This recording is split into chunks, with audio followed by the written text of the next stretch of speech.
Hmm?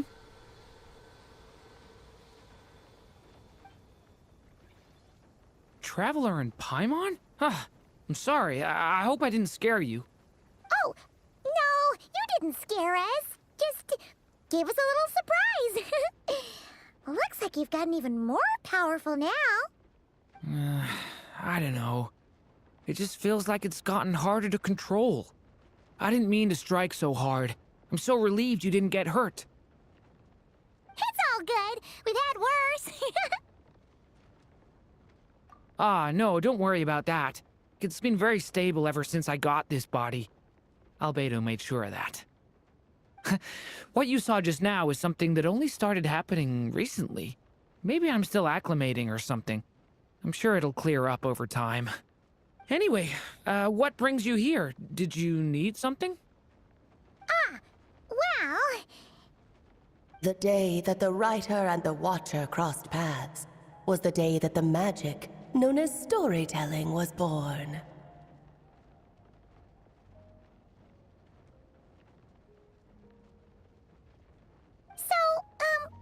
she asked us to come. Miss Alice? Oh, you too?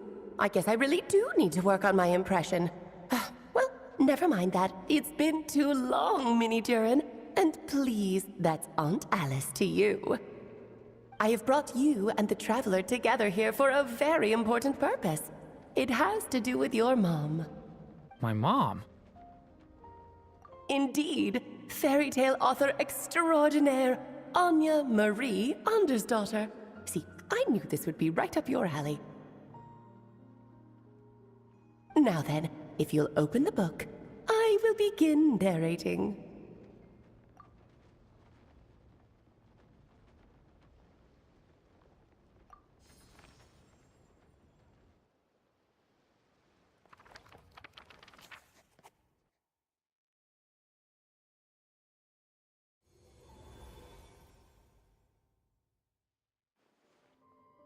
Whoa! What is this place? It reminds Paimon of Simulanka.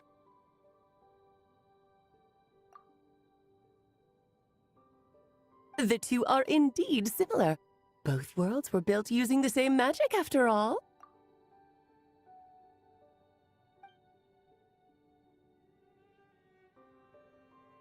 Aha! So it is Alice!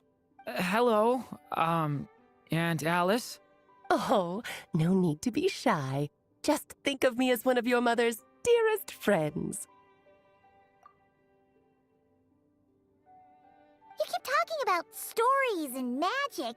What's this all about? Simulanka 2.0 or something? Certainly not. Simulanka was a peerless masterpiece. Without the original author, it would be impossible to create a sequel, even for me.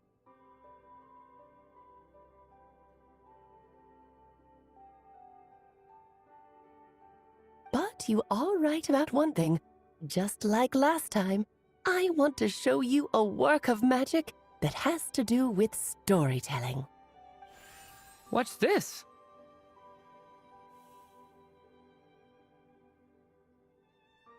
This is your mother's dying wish. My mother's dying wish was a book? Let me answer that with a question. What do you suppose would be a writer's greatest regret?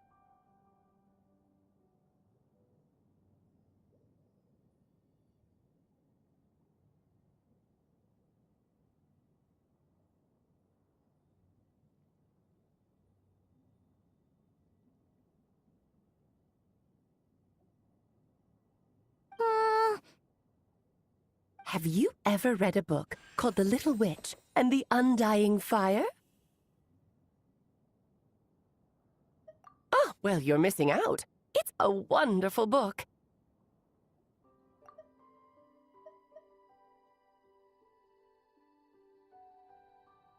It began as a little game at our tea parties.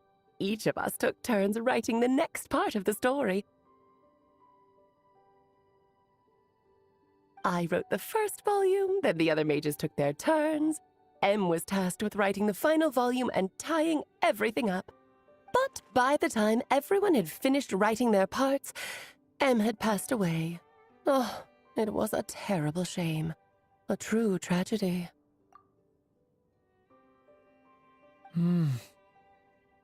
And that is the answer to my question. A writer's greatest regret is to leave a story unfinished. But all is not lost. I couldn't stand the doom and gloom of it all, so I went ahead and wrote an ending myself on her behalf. Then what's this book? This is the answer your mother gave to the same question.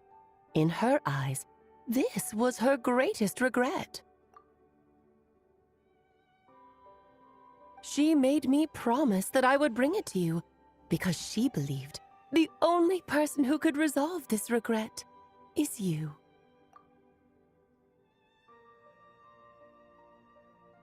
So my mother's greatest regret is another unfinished story? You could say that.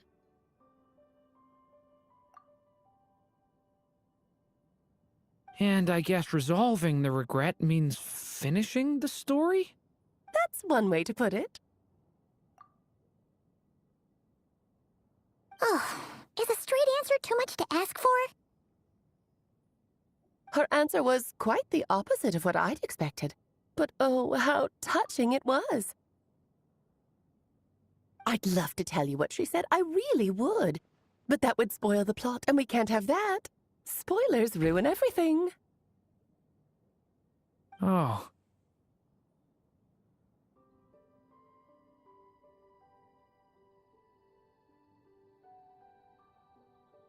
Just think of this task as giving a story a much-needed ending. All I ask is that you do your best. I understand. But I only just started learning human script, and I don't have any writing experience at all. Relax. Why else do you think your dear aunt went and found you two such wonderful helpers? With their experience, you'll have so many story ideas you won't know what to do with them. So don't be shy to ask lots of questions. Yeah. If it's to help Durin fulfill his mother's dying wish, then we're in. Aunt Alice, could I ask, what kind of story was my mother hoping to write? I had a feeling this might come up, but that answer isn't mine to give. You'll have to find it yourself, here inside this book. Don't worry. We'll help you come up with loads of ideas. Yeah, let's find a nice spot where we can settle in and read through this thing. We could even get some snacks, too. Oh, the actual process might not be quite the walk in the park you're imagining, Paimon. Why's that? Because when Em created this book, she borrowed my magic. In other words, it's not a book you can just pick up and read. It's a magical book. Its chapters are scattered through memories of the past. Gather them all, and the book will show you its secrets. So, where are we supposed to find these memories? Em left a trail of clues for each unfinished chapter. Follow the hints, and you'll find them. Oh, and when it comes to adding to the story yourselves, you'll need to use this.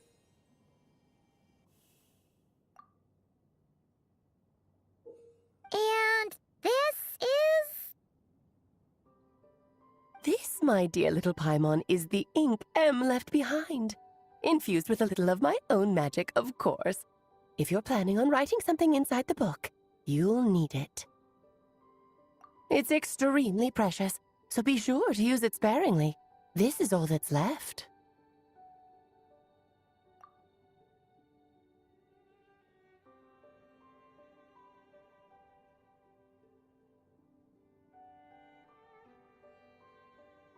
So we need to search for the memories and keep an eye on how much ink we're using. Oh, it just had to be a wild goose chase, didn't it? Perhaps it's just another form of storytelling. Em was ever so creative when it came to things like that. Just think of it as a little challenge your mom left behind. Who knows?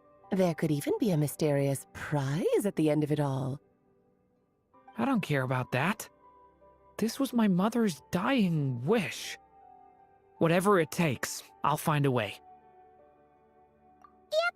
With the two of us by your side, you'll be just fine. Okie dokie. That should be pretty much all you need to know.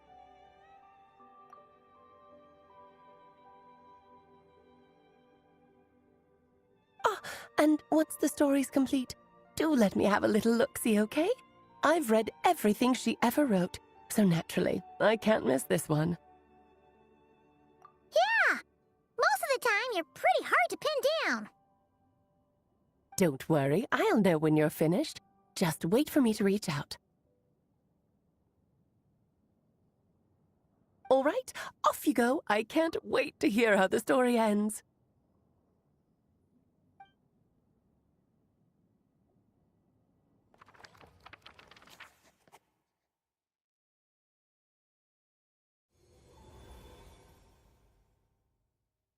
Oh, here we are again. Alice's magic really is incredible, huh? Right. Alice mentioned we should be on the lookout for clues. Huh? A corner of repose for countless tales, watched over by the honor of knights. A place for stories to sleep, perchance to dream of ancient cities and the epics of ages past.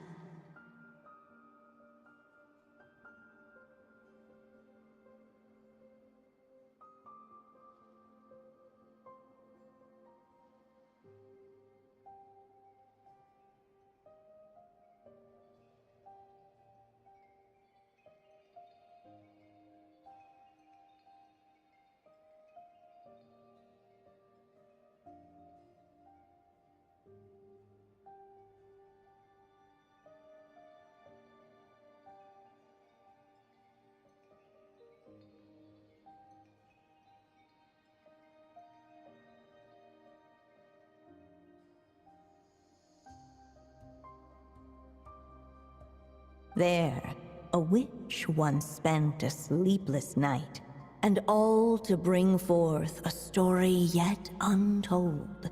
Find the place I speak of, for it is where the seeds of this story lie. Was that a riddle? Where do you think this mysterious place could be? Hey, you might actually be onto something. Guess that means we need to head back to Mondstadt? I had a feeling that's where we would be headed. After all, it's where my mother was from, and I bet it's where she wrote this story, too.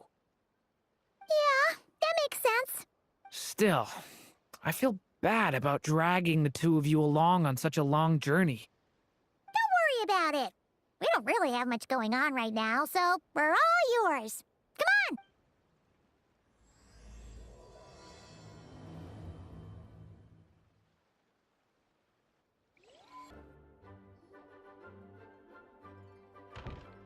Back in the Mondstadt Library, huh? Talk about a trip down memory lane. So, we're supposed to find the seeds of the story, right? What do you think that means?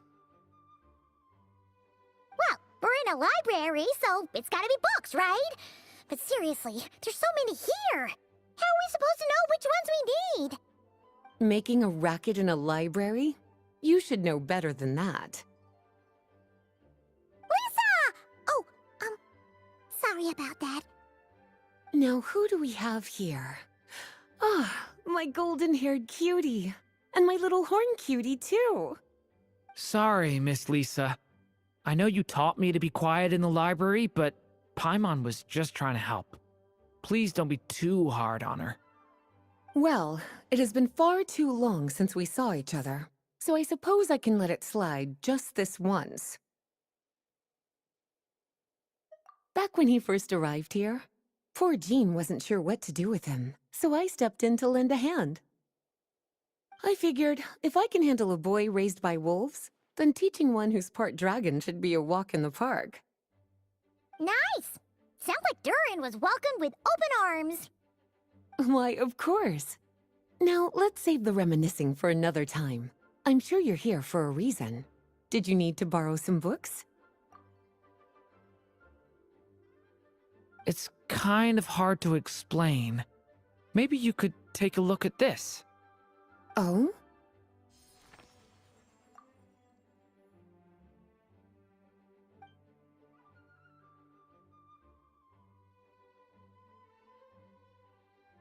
Ah, I see. These so-called seeds of the story must be the books that inspired its creation. That's just how it is with stories. They grow out of the tales that came before them.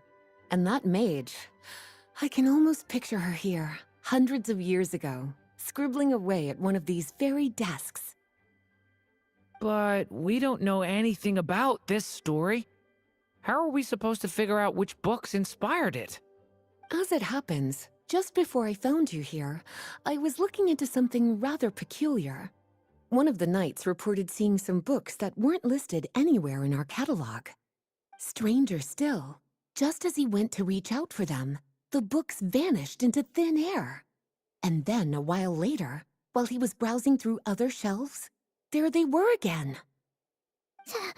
Seriously? That particular knight knows this library inside and out. I'd be very surprised if he was seeing things. Something tells me these might just be the magical books you're after. According to the report, there are 3 of these books in total. I'll be relying on you to track them down, cuties.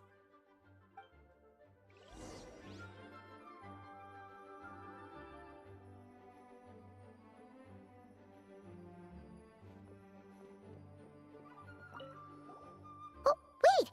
Did Klee write this one? Should this even be here? We better show it to Lisa.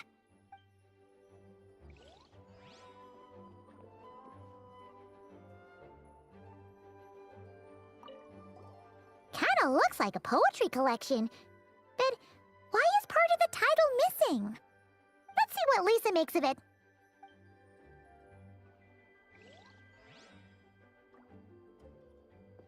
Please be quiet within the premises and refrain from making a racket. Tch!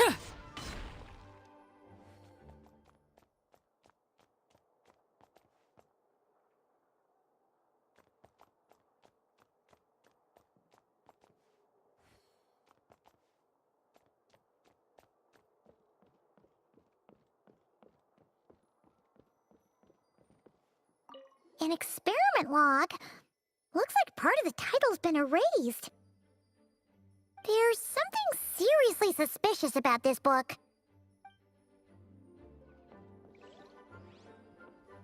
Please be quiet within the premises and refrain from making a racket.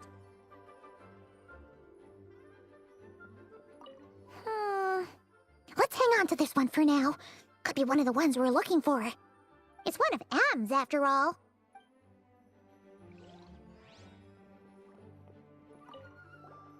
Second strongest spell in existence. Do not show Klee. Wait, there's actually a book like that right here in the Mondstadt library? That title's just gonna make people even more curious. Huh.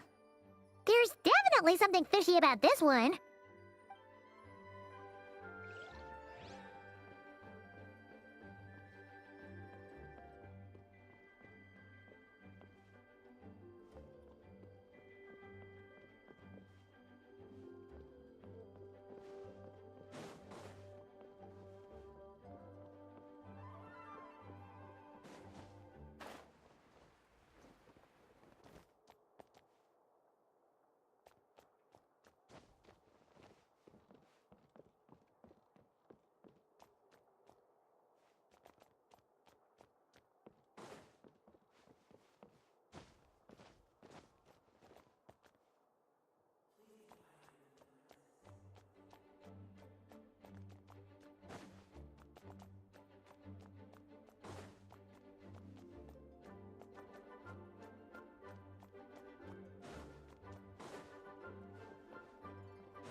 Well, did you manage to find them?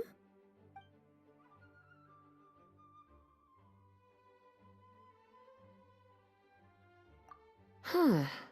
This book definitely doesn't belong here. Yeah, we could tell just from reading the title. Albedo was the one who brought it in. He suggested I place it on the restricted list and keep it sealed away. Why? He said it's full of forbidden alchemical formulas, some of which could even result in the creation of dangerous monsters. Apparently, the danger it posed was so great, he didn't even feel like it was safe to carry around or keep it in his workshop. Really? Definitely sounds like it shouldn't be here then. Still, if that maid read this book too, it must have been written a lot earlier than I'd imagined. Well, did you manage to find them?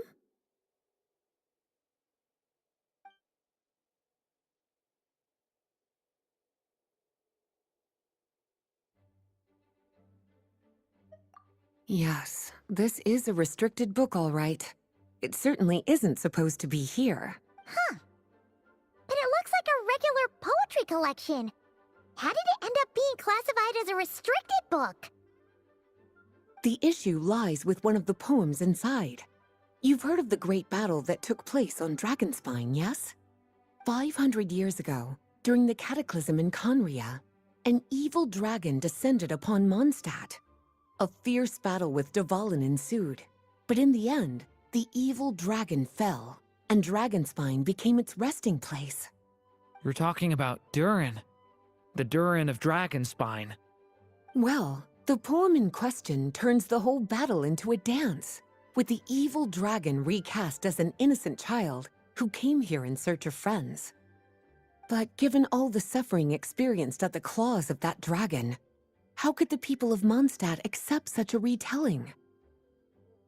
Bards are often accused of inventing history or distorting the truth in their ballads, but this one hit a bit too close to home. And since the knights back then were unable to track down the author, they decided to ban the entire collection, blot out the title, and seal it away for good. So the version in the poem, it was all a lie? I'm afraid that question is something only the dragon himself could answer. Well, did you manage to find them?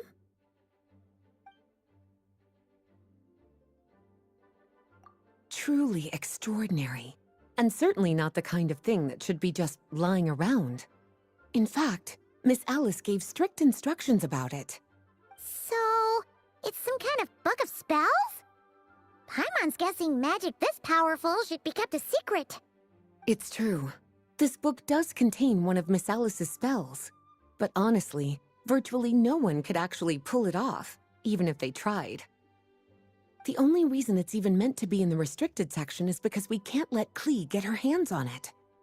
After Klee was born, Miss Alice advised us to seal it away. She even added that little subtitle herself. So, it's to keep it away from Klee, huh? Does that mean she could use it to cause even more mayhem than she already does with Jumpy Dumpty? No, that's not it. As Miss Alice herself put it, letting Klee see it too early would spoil the surprise. Well, would you look at that? Seems like these are the little troublemakers you're after. And all three just so happen to be forbidden texts. What kind of story requires reference material like that, I wonder? Forbidden texts?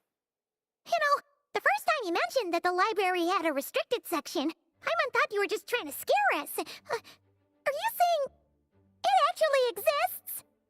Not really something you should be poking your little nose into, is it, cutie? Sorry. Seeing as it was Miss Alice who asked you to look for these books, I won't question the matter. But they'll need to be sealed away again once you're done, so don't forget to return them. Don't worry, Miss Lisa. I won't forget. Well then, that's all from me. After all that hard work, I think I've earned myself a nice cup of tea. All right, we've gathered all the reference books. What's next?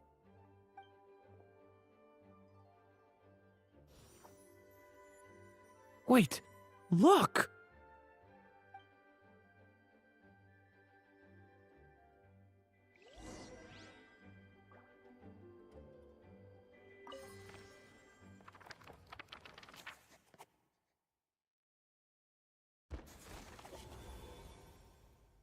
Long, long ago, an evil dragon descended upon the human world, bringing terrible calamity in its wake. Bravely did the people resist, until at last, the dragon lay slain. Later, a witch with a love for stories came upon the tale of the evil dragon, and for reasons she could not explain, felt a pang of sorrow on its behalf. For she knew, despite its body being born of wicked alchemy, all along, the dragon's soul was that of an innocent child. Right up to the moment of its death, it had no choice in becoming a vessel of calamity, nor could it fathom the cruel fate that lay before it. Though the witch had a love of stories, she was not pleased with how this one ended. No, that won't do, she thought. I'll write you a better ending instead. And so she set off to do just that, borrowing a little magic from her friend. With it, she wove a dragon's egg, resolving to rear a dragon child of her own. Yet long in thought she lingered, wondering what kind of world her little dragon ought to behold upon waking.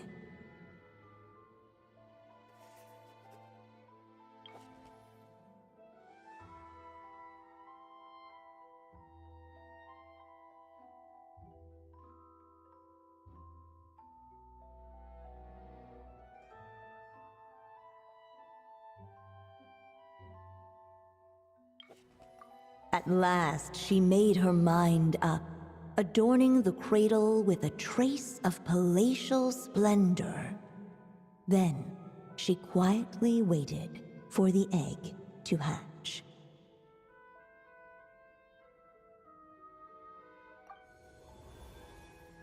Whoa! We're actually inside the story! This must be Aunt Alice's magic.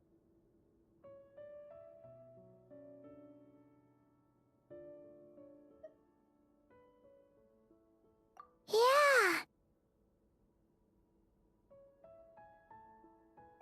A story about me? Why don't we just see where the story takes us? All we know is the beginning at this point. Okay. And now a golden-haired traveler, a silvery sprite, and a dragon-born youth step onto the stage. What new chapter will their arrival bring? Whoa! That came out of nowhere! Was that the same voice we heard just now? Yeah. But why does it sound so familiar? I've missed this. It's just like the stories my mother used to tell me. You mean... Em? She used to tell you stories? Yeah, she loved it. Back when she was still alive. Sorry, we should focus on what we're here to do. So, now that we're in the story, what's next?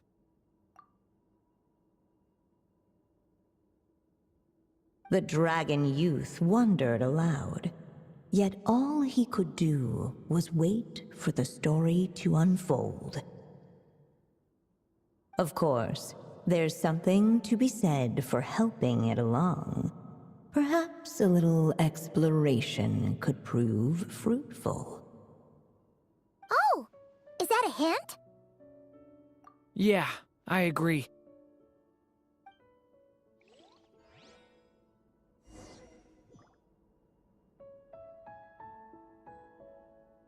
For a moment, the story crashers fell silent. Perhaps waiting around wasn't such a bad idea after all. Yet those who never stray beyond the main plot often miss the fun little details along the way.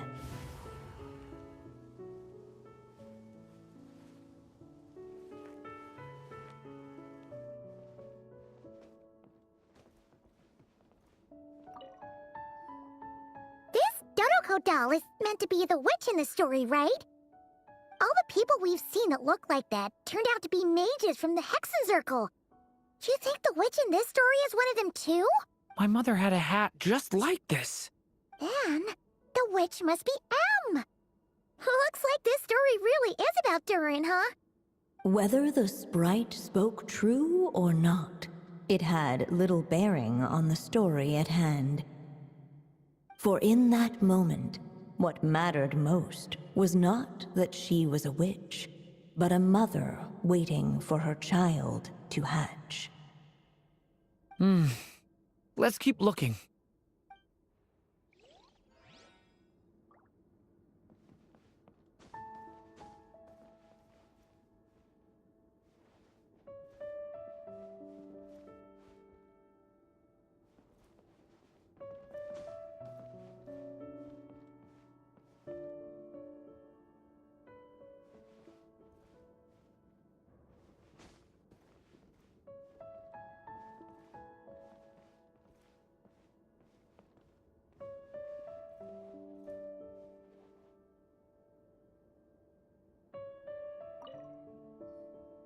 This must be the dragon egg, right? Looks like it's gonna hatch any moment now. So we've got a dragon egg about to hatch, a witch who loves stories, and that evil dragon we heard about at the beginning. Yep, it all adds up. This is my story, isn't it? Okay, so how are we supposed to help the story along? It feels like all we can do right now is wait. Apparently, it hadn't dawned on the group to look for a way to help the egg hatch faster. Oh, right! We're at the point in the story where we're waiting for the baby dragon to hatch, so that has to happen before the story can continue. With the flames at his command, perhaps the dragon youth might be able to provide the egg with sufficient warmth. What? You want us to roast the dragon egg? The silvery sprite's surprise betrayed her lack of reading, for in countless tales it is told that only by fire's embrace will a dragon's egg hatch swiftly. Huh, you kinda have a point there. Okay, I'll see what I can do.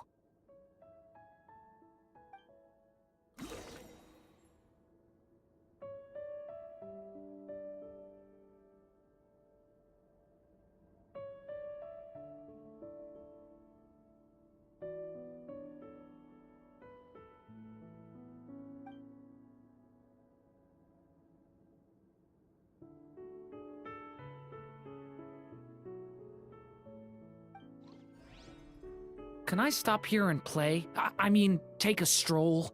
I won't go too far.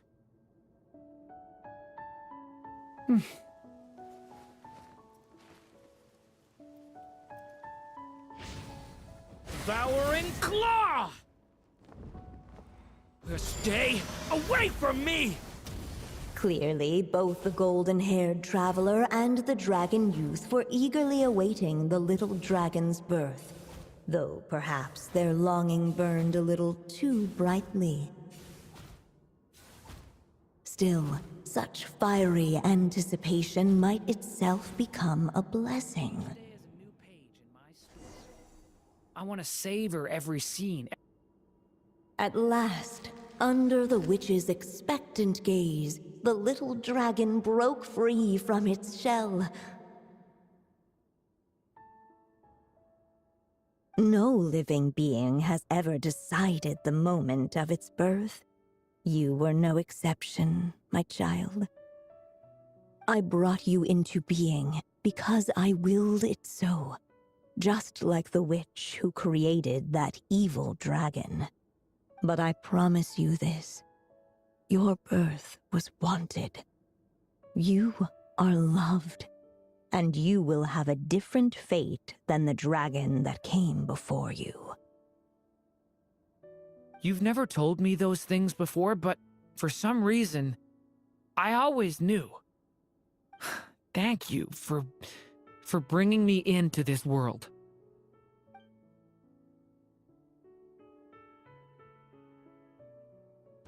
The waiting witch did not feel lonely, for she had 3 visitors by her side.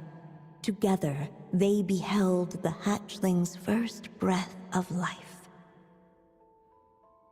Holding her dragon child close, the witch promised him a life unlike that of the evil dragon. And so, nestled in his mother's warm embrace, did the little dragon's story begin.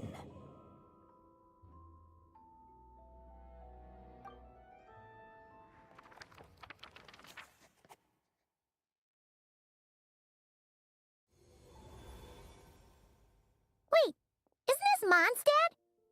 Looks like we're back in the real world. Looks like there's more written on the page now and less ink left than before. So, does that mean we've completed this chapter? Yeah, but why does M seem to think that the story isn't finished yet? Durin broke free from the curse, came into this world with a new body, and even made a bunch of new friends. That already sounds like a happy ending to Paimon. True. Everything's always so mysterious with these mages. Guess all we can do is wait for more clues. Huh.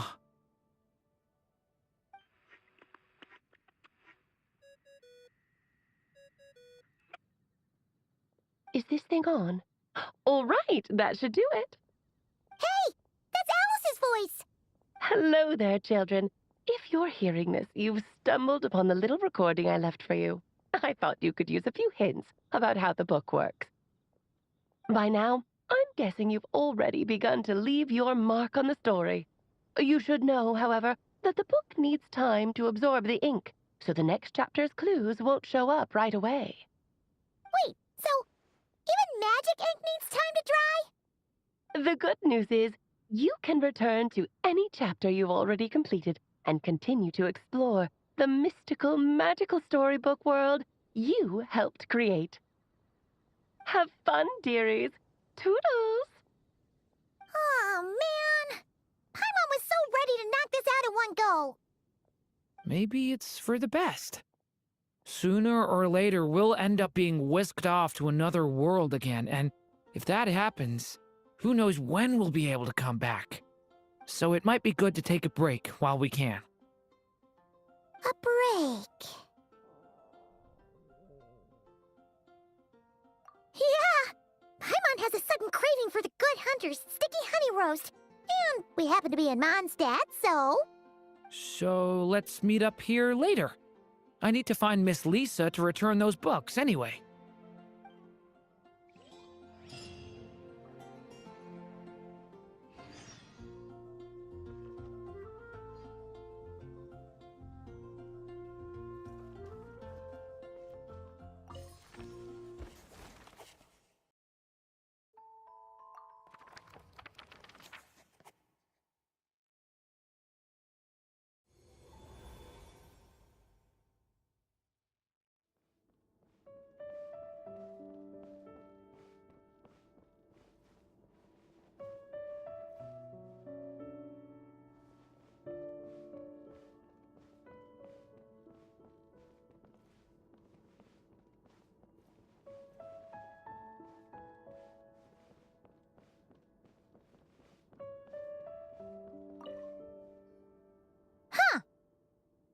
Doesn't remember seeing this many manuscripts last time we were here.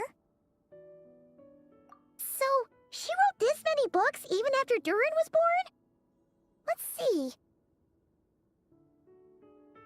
Weird. Is it just that Paimon hasn't read enough, or were none of these ever actually published? Wonder which story these are for. Well, looks like a lot of work went into it, so it must be a pretty great one.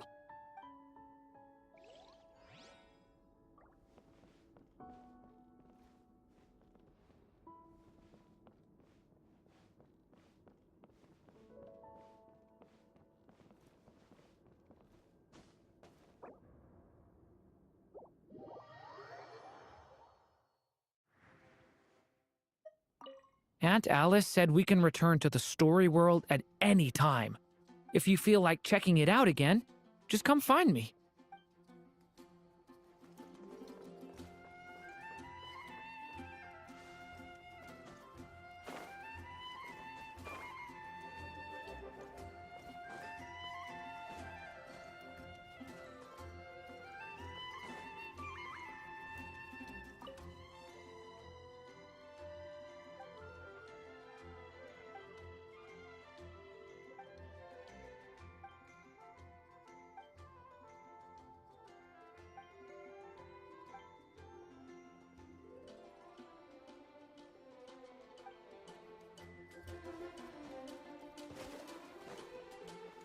Time to go.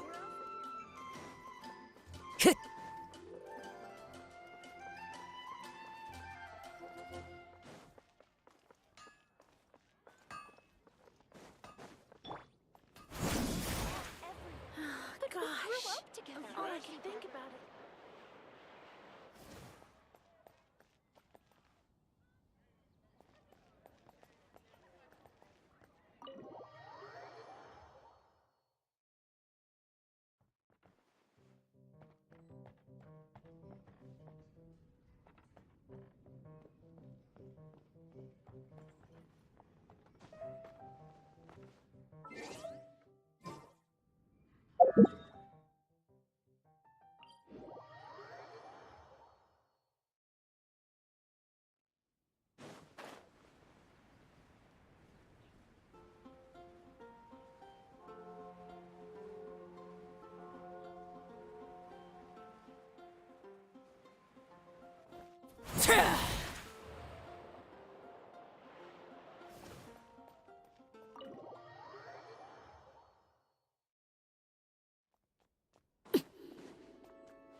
Please be quiet within the premises and refrain from making a racket.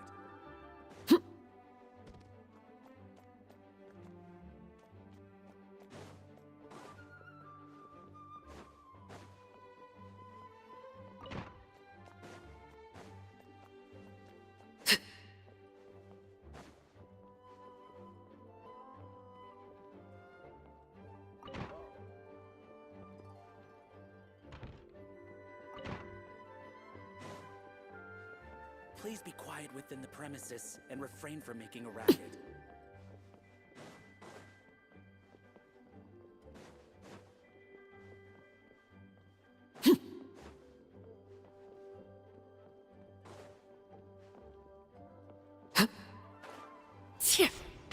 Hello. May the Animo Archon protect you.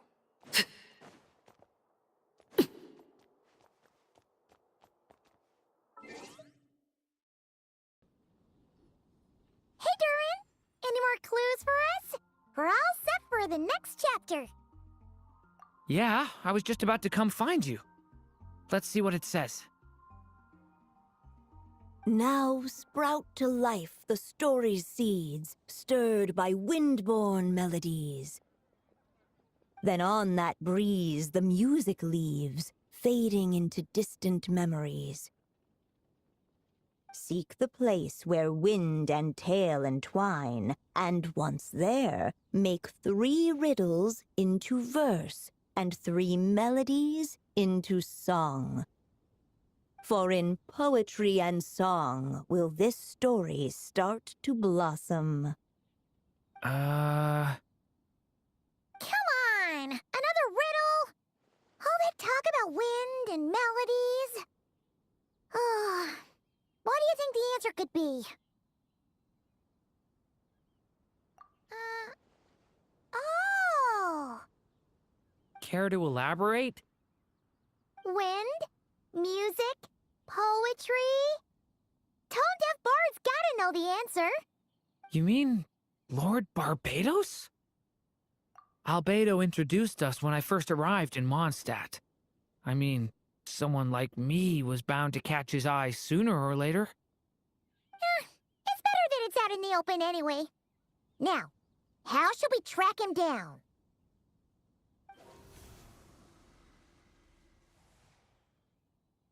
I'm pretty sure he's already caught wind of what's going on here. Why don't we just see where the wind takes us? Right. He definitely makes it easy to forget he's a real god sometimes. Traveler, Paimon! What a sight for sore eyes! And the little dragon from the fairy tale world. I heard your voices calling out to me on the wind. Something about needing help with a riddle? Sorry to disturb you, Lord Barbados. Ha! Disturb me? Not at all! To tell you the truth, I'm just as curious about this riddle as you are. Let me take a look.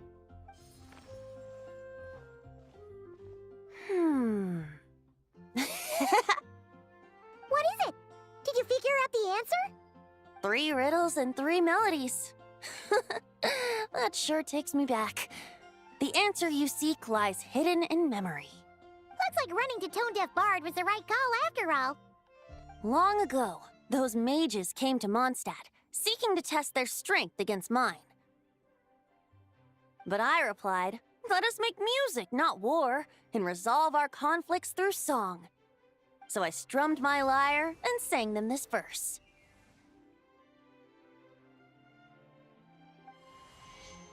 Oh wind, welcome now, my guests.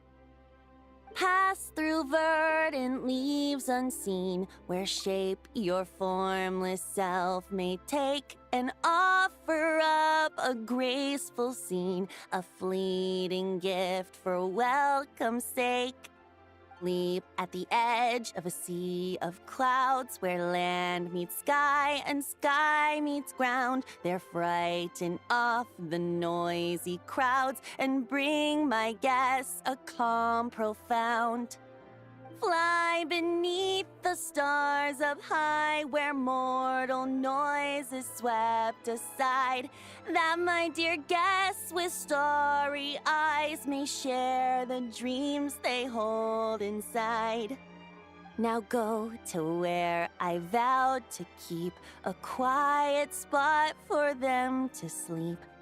No clash, no contest bars the way, just tea and mirth to fill the day. There you have it, the 3 melodies. As for the answers to those 3 riddles, I trust you can guess them by now.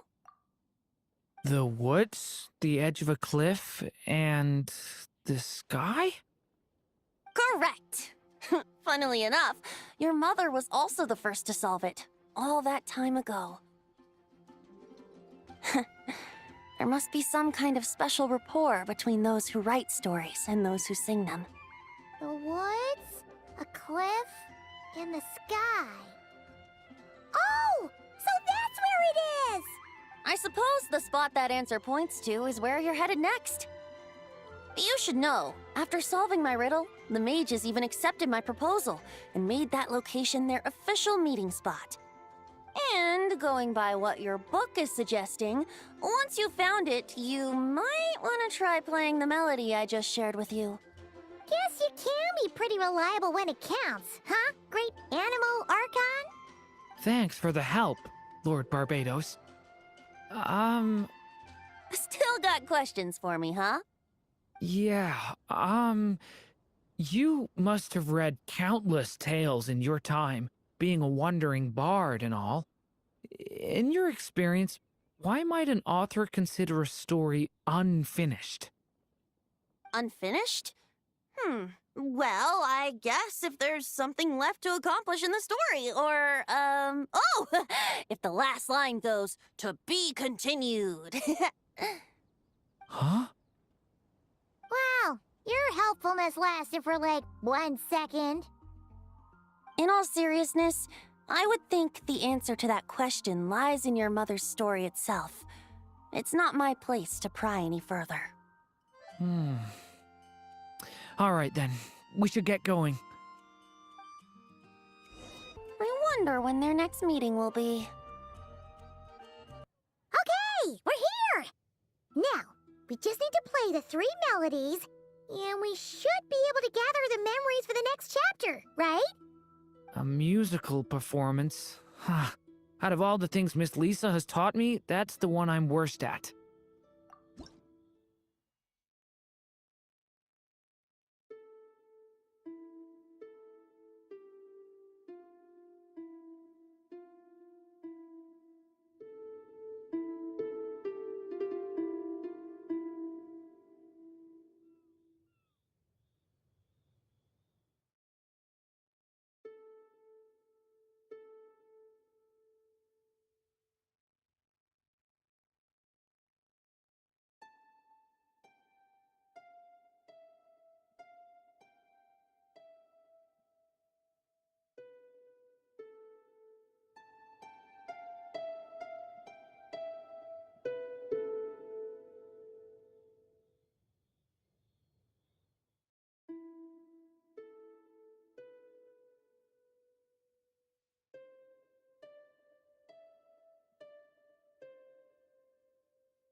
Even a war that shook the world could not halt the witches' gatherings. Yet even so, with the passing of time, 3 of their teacups no longer came to be set. The witches did not linger long in sorrow, for the Story Witch had brought glad tidings of her own. Born was her dragon child, safe and sound. Her fellow witches offered up their blessings, eagerly debating how to celebrate the child's birth.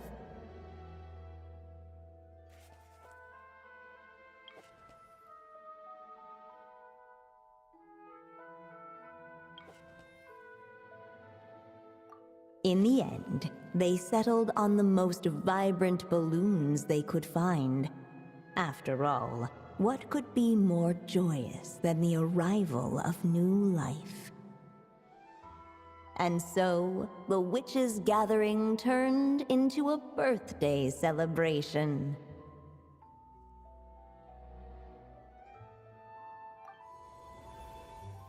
So, we're back in the story world, huh? As if from nowhere, new guests appeared at the witches' table. Perhaps they too had come to celebrate the dragon child's birthday. Yet while everyone else was busy thinking about what kind of gift to offer, these 3 seemed to have come empty-handed. Hardly the recipe for a warm welcome to a birthday party, now is it? A gift? Hey, what's this all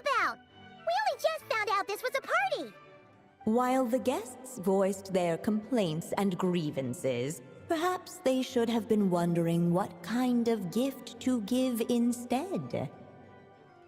So, we need to bring a gift to advance the story? Ugh! But where are we supposed to get something like that? Perhaps it would be a good idea to have a look around. Why didn't you just say so?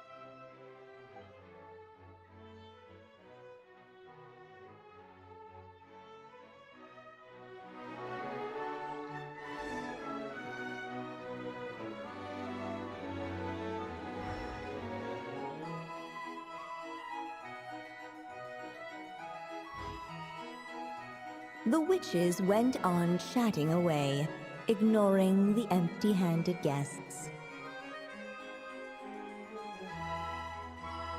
Hey! Could we use these as gifts, maybe? At last, the guests found something to give the dragon child. Guess that's a yes, then. Which one should we go for?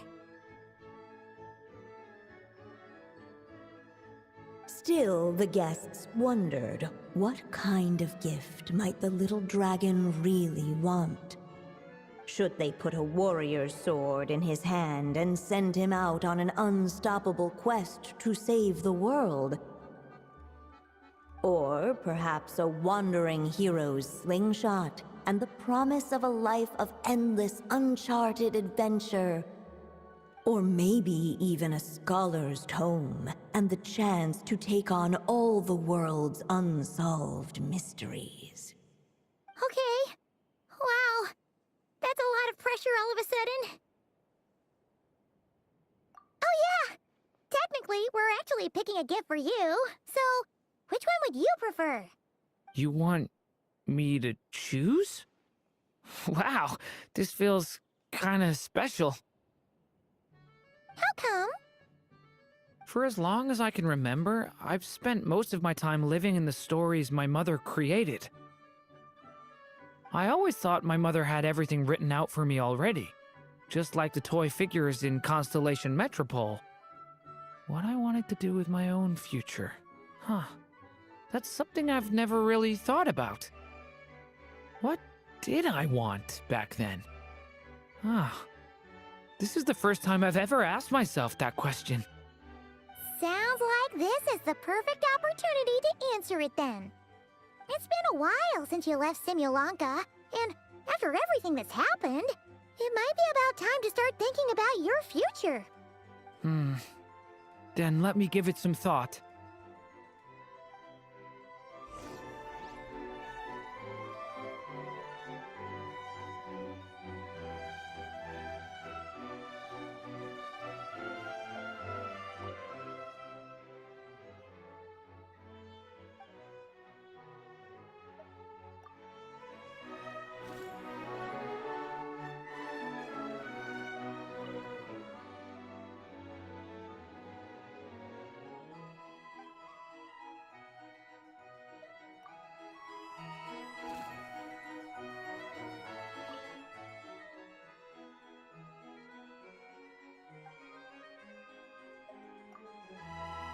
The guests hesitated, and not without good reason.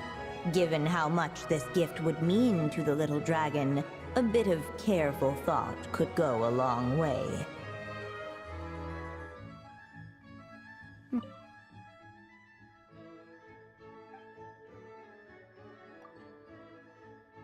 In the end, the guests settled on the warrior's sword.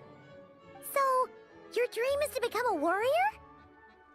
I just really want to be able to keep people safe. If my time in Nodcry taught me anything, it's that a lot of problems in this world can only be settled by strength of arms. As long as I can help people, that's enough for me.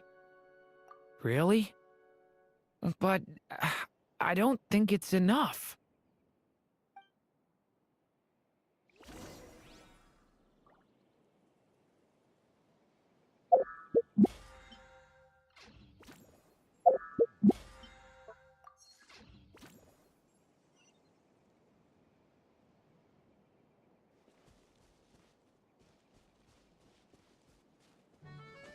No mark had been left on the page ahead. The group found themselves unable. All right. They should let us in now that we've got a gift, right? Hello there. Brought a gift this time? The newly arrived guest presented his gift, wishing the little dragon a future as an indomitable warrior. Accepting the guest's blessing, the Story Witch invited him and his friends to take their place around the table. Finally, she could introduce them all to her dragon child, telling all in attendance about the moment of his hatching, and of course, the name he'd been given. It was then that the Seer Witch, diviner of the stars, withdrew her gaze from the heavens and turned a sorrowful glance upon the little dragon. You gave him the same name as that evil dragon? That's right. But the life I intend for him shall be very different. What folly, to love so blindly. For as you must know, a name is the mirror of destiny itself. He who bears an evil dragon's name must also inherit the fate of its previous owner. His fate has been foretold. Then I'll rewrite it. The witches at the table fell silent, for they knew the Seer Witch's words had never once proven wrong. Yet, just as clearly, they recognized the Story Witch's resolve, for there is scarce a force in this world more fearsome than a mother's love.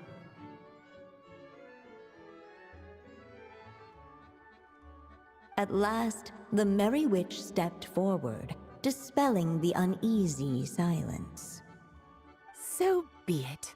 Then we'll all lend a hand. Together, we shall rewrite this child's fate. You mean to defy one of the fundamental rules of this world? I refuse to be shackled by such rules. Besides, this is a witches' gathering, is it not? What could be more fitting a subject for this occasion than to defy them? Oh? Sounds like an interesting experiment.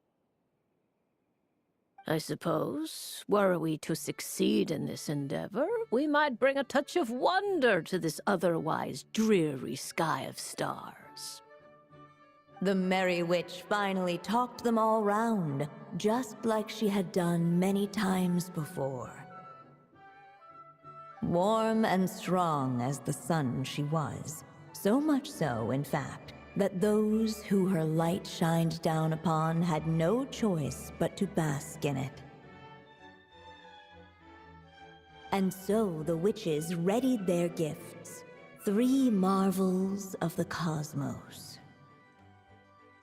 For this child, I shall decipher the ravings of the heavens and lay bare before him the trickery of fate. For this child, I shall leave a formula powerful enough to unravel the very origins of this world, that he may seek another solution for the conundrum of his life. For this child, I shall call upon wondrous magic to make possible his impossible wish. All the Story Witch had was the pen in her hand, yet with the love that flowed from it, she resolved to bring forth a marvel of her own.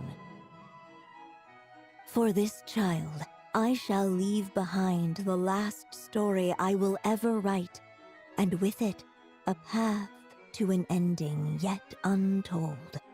With the witch's blessings given and received, the little dragon's fate at last began to turn. In the midst of the dragon child's birthday celebration, the Seer Witch proclaimed her prophecy. The child had been given the evil dragon's name, and with it, the burden of its fate. But hearing this, the Story Witch vowed to rewrite it all, for such was her love and resolve. And so the other witches offered their gifts in turn, marvels as rare as any in the cosmos. Together, they sought to test one of the fundamental laws of this world, in part to support a mother's love, and in part to sate their own curiosity. Oh, and I almost forgot. Our new guests came bearing blessings of their own. Who knows? Perhaps this extra bit of courage might be all the little dragon needs to change his fate.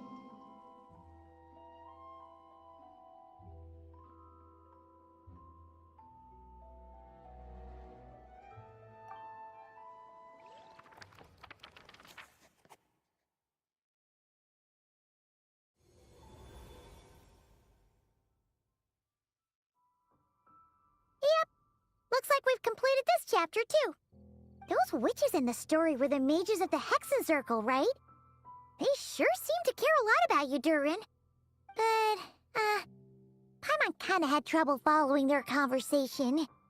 Just a bunch of mystery, as usual.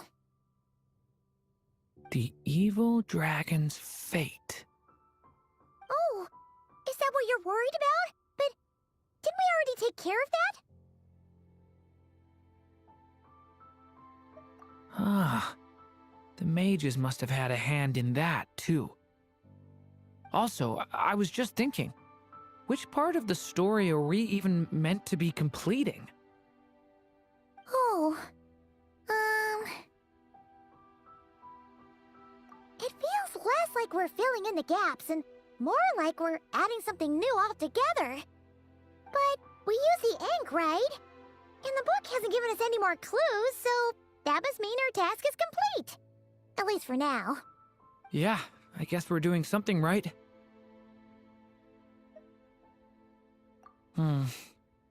Maybe I'm overthinking things.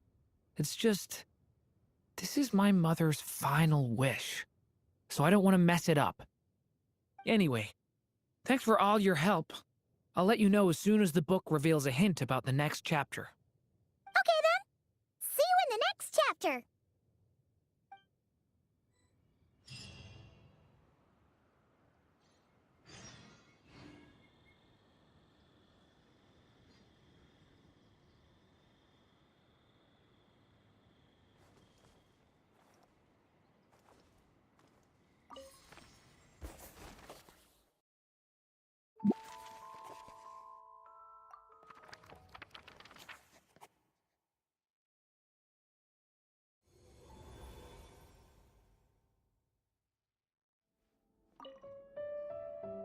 Huh. Paimon doesn't remember seeing this many manuscripts last time we were here.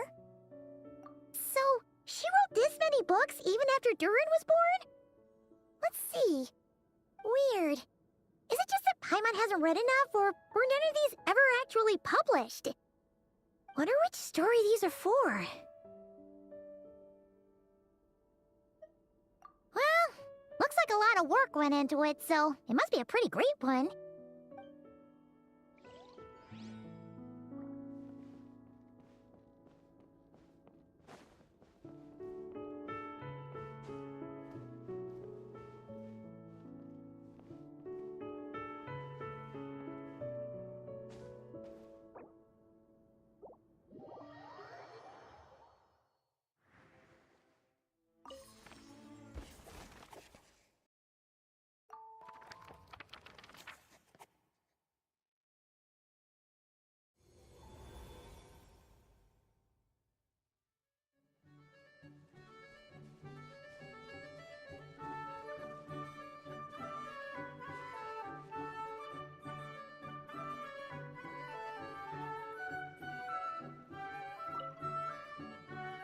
As of late, the Tricksy Witch has nearly the entirety of the snowy lands in her grasp. Now none but the Tsar can command her submission. Such a pity that she can no longer spare the time to join our gatherings. Tell me, does the Wander Witch still roam among the stars? Who can say how long we'll have to wait for her return? I had hoped sharing all the fun little stories from our gatherings might entice her to remain. Then how about the Memory Witch? Does she still walk the mortal realm? Yes, she has that secret mission of hers to accomplish, so she couldn't make it to our gathering. But she doesn't seem to regret her choice, so naturally, it's not my place to pry. As rare a chance to gather as this, and yet almost half of us are absent. Cheer up. At least you came with good tidings. I suppose I'm just feeling a little sentimental. After all, there will come a day when I, too, am among those absent at these gatherings.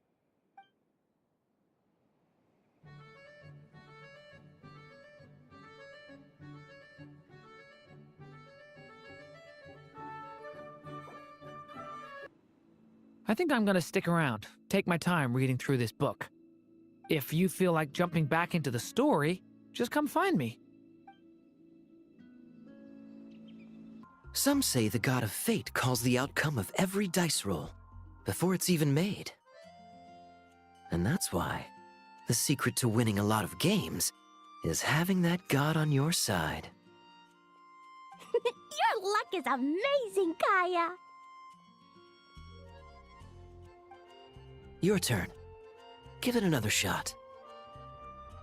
Fear not, O Crimson Dragonborn, for I, the Princess of Ertelung, have bestowed upon you the benediction of the midnight hour, and with it you shall surely smite this usurper. Mein Fräulein means to say she's rooting for you in secret. Oh, and that you must, at all cost, defeat the one who snatched her limited edition card back.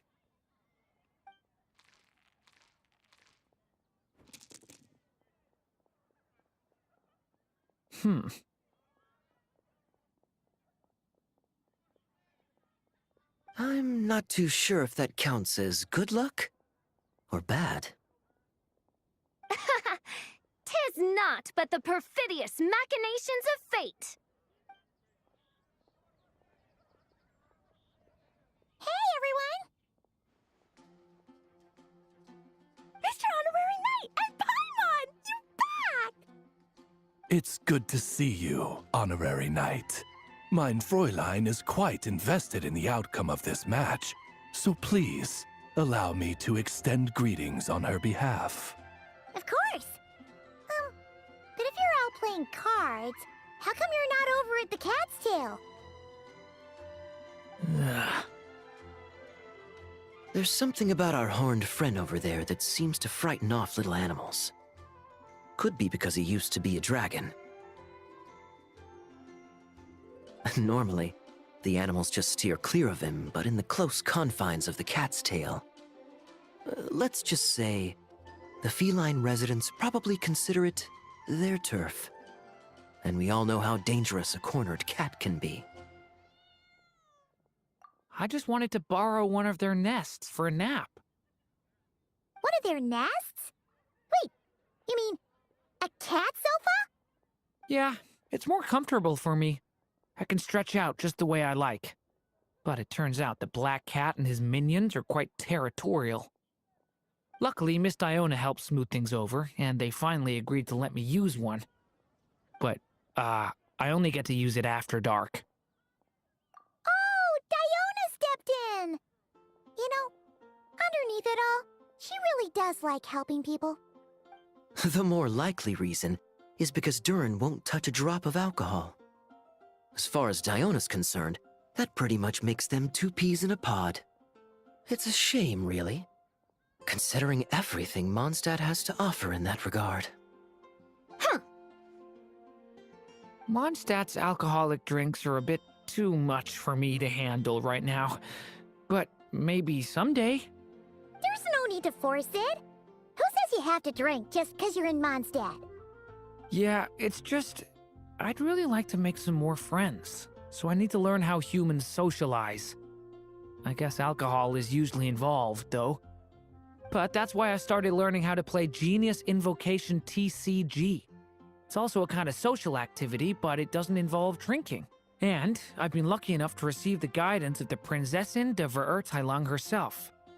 Exactly! Who needs alcohol when you can make friends playing card games? Speaking of which, need any tips from the master over here? You'll wipe the floor with that opponent of yours. Paimon guarantees it.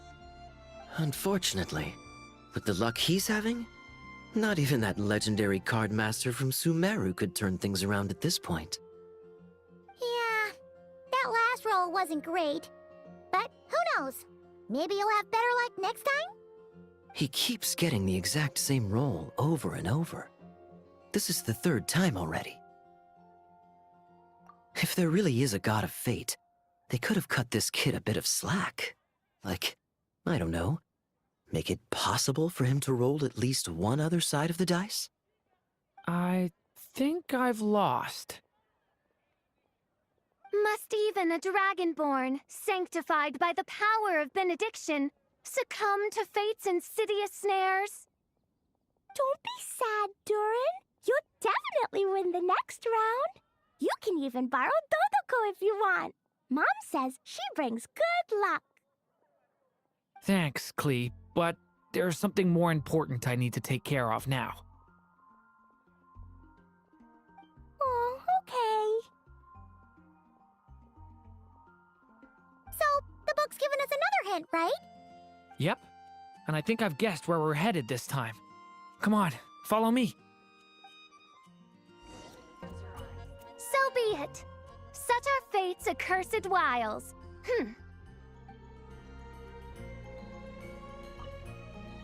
Mr. Honorary Knight and Durin, are you heading off in a big adventure? But Master Jean said I can't leave the city today. Promise me you'll tell me all about it when you get back, okay?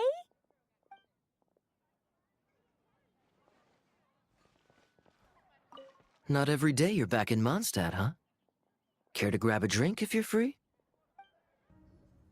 In what sort of castle might a storybook dragon dwell?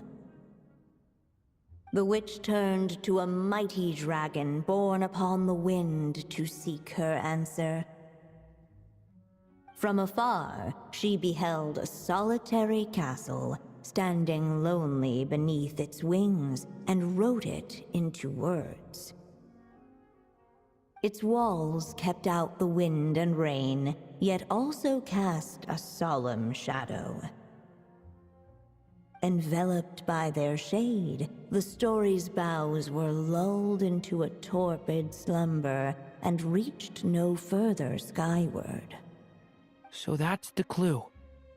I think we're meant to find a place where dragons live, and this time, in the real world. I asked around, and it just so happens that there's a place like that in Mondstadt. Yep, that checks out. I've heard that the dragon here is called Dvalin, and that he's a magnificent creature. I hope I get the chance to meet him. Wait a second. Do you think having the two of them meet is the best idea? You know, considering everything that happened in the past? How would we even explain everything to him? Well, if we do run into Dvalin, it should turn out okay with us there at least. Is something wrong? Nope. Let's go!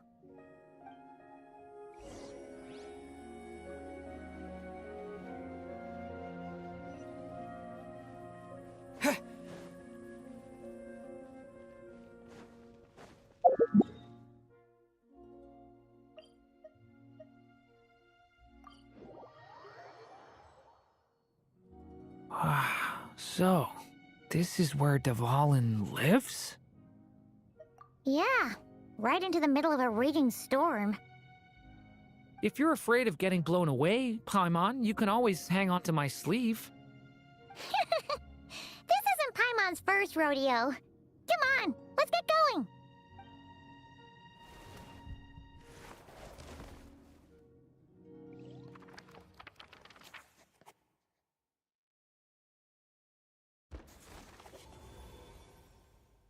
The little dragon grew with each passing day, and the Story Witch, who loved him dearly, built him a big, beautiful castle.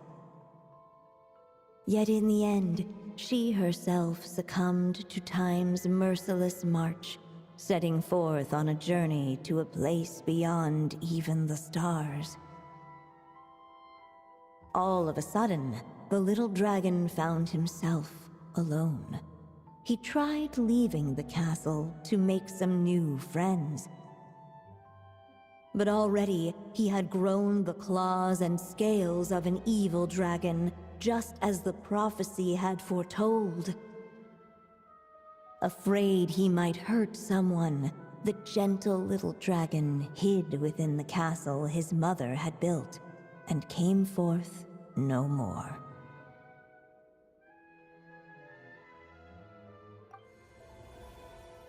Huh. Looks like we're back in the story world. And from the sounds of it, this chapter must be about Simulanka, right?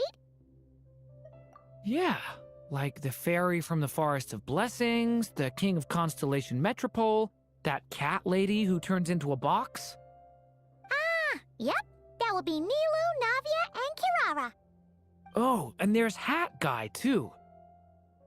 Only lately, whenever I see Hat Guy, I get this strange feeling. What kind of feeling? It's like there's something on his mind.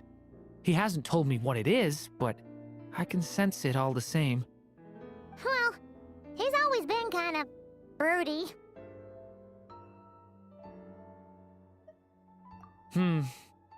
I guess I should focus on fulfilling my mother's final wish for now, though. Yeah, we should get started on this chapter. So, let's track you down and free you from fate's curse once again. That day, a small band of adventurers suddenly arrived beneath the castle walls. They promised to help the little dragon cast off the curse of fate. Yet as they stood beneath the castle walls, it appeared they had no idea how to even begin. Hey! Instead of making fun of us, how about giving us a hint? The little dragon had shut himself inside the tall tower at the castle's center. Anyone who wished to reach him must traverse the barriers that wall off his heart, for there is no other way. Looks like we're in for another long one. Let me try something. Ooh, do you have an idea? If that little dragon in the tower used to be me, then surely I'd know how he shuts people out better than anyone. Come on, follow me.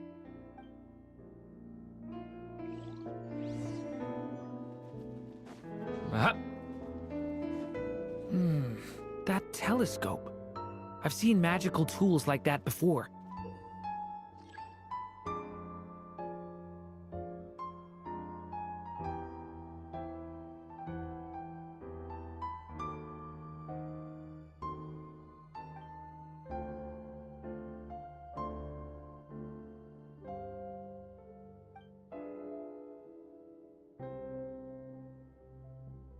It should come in handy.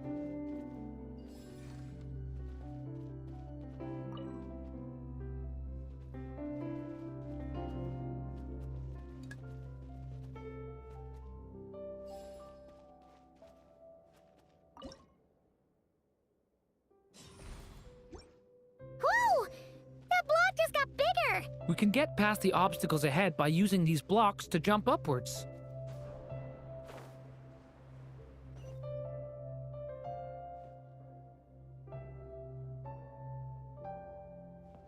Huh.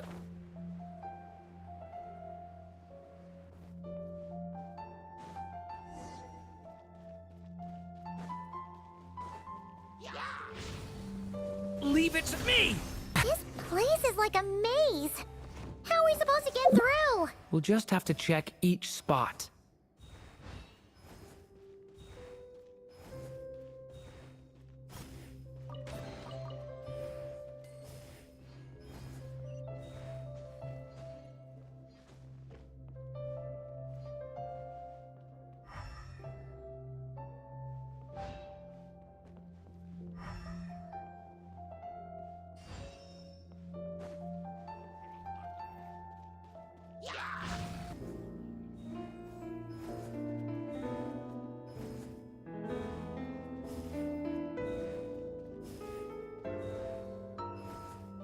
We should be able to use this block somewhere.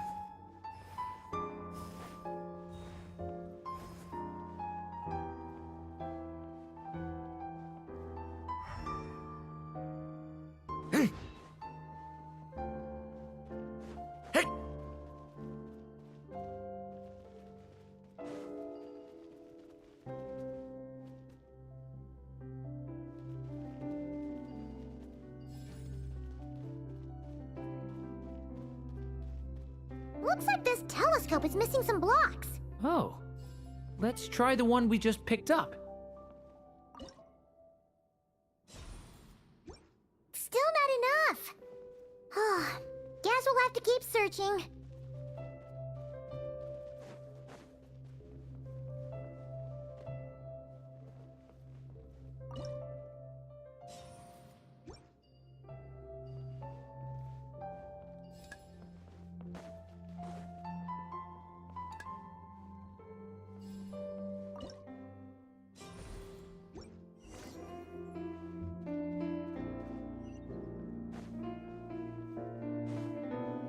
Look! Seems like someone's stuck down there. Should they continue towards the tower, or plunge into the shadows to rescue those in need? A difficult dilemma indeed. The path to the tower is up ahead. We better stick with Durin.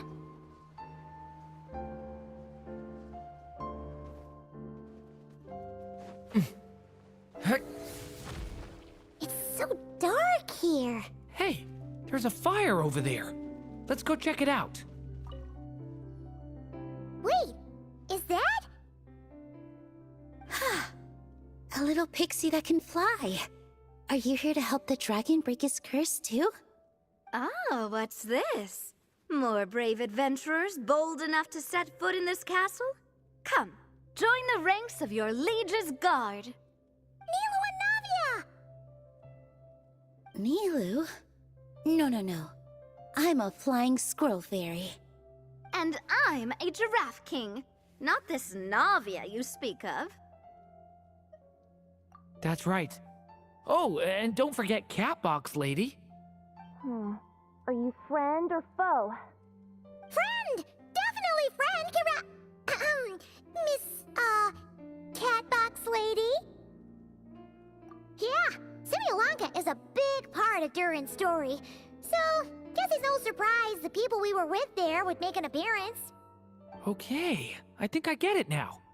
Flying Squirrel Fairy, Giraffe King, Catbox Lady, please follow me. The shadows cast from the high walls of the tower were manifestations of the dragon's loneliness, barring the path of any visitor who wished to be his friend.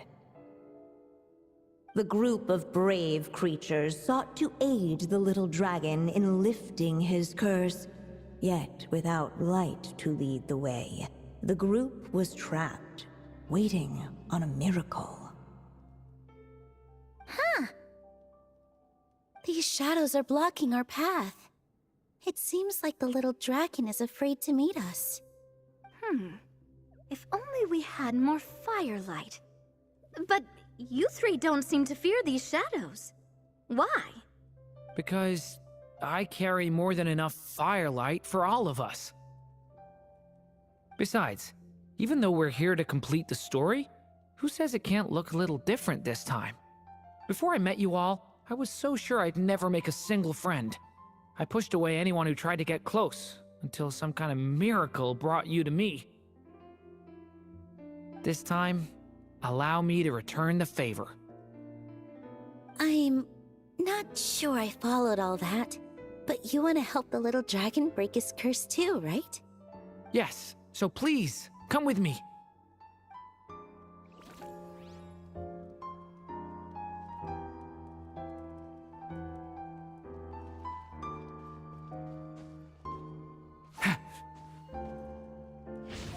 Leave it to me!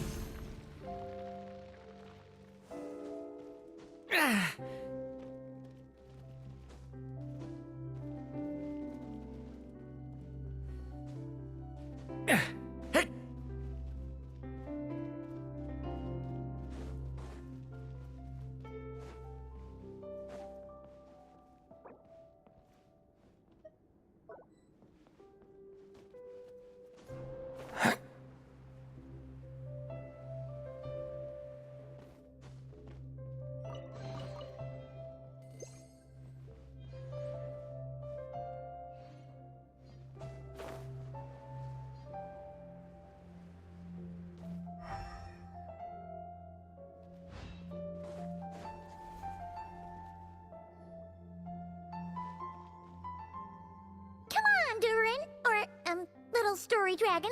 Just calm down. Stay back! I don't want to hurt you. Loneliness and fear had built a cage around his heart, shutting out all who would look upon him. And thus, all the adventurers could see was his shadow. Don't worry, we can help you. Don't come any closer! And that was the last the little dragon spoke. Oh, how are we supposed to persuade him if he won't even talk to us? If you can still hear me, please listen to what I have to say. Your claws and scales aren't some kind of inescapable curse, you know?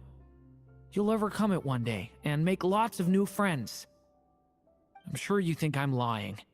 After all, no matter how many times you've tried to break it, nothing's ever worked. But this time is different. I brought your friends here to see you. Oh, what did you say? Hi, little dragon. I'm the Flying Squirrel Fairy, and I'm here to help you lift your curse. Will you talk to me? And I'm the Giraffe King. Don't be afraid, little one. We're not afraid of you. I'm just a cat in a box, but I'd very much like to be your friend too. These are my friends? Yeah, they're your friends in the future you'd be trying to avoid. I can promise you that. They're reaching out, so you just have to ask yourself one question. Do you accept? After a long silence, heavy footsteps echoed from the tower's shadows. But still, the one who made them refused to step forward. Though the cage to his heart had been unlocked, the little dragon remained ashamed of his claws and scales.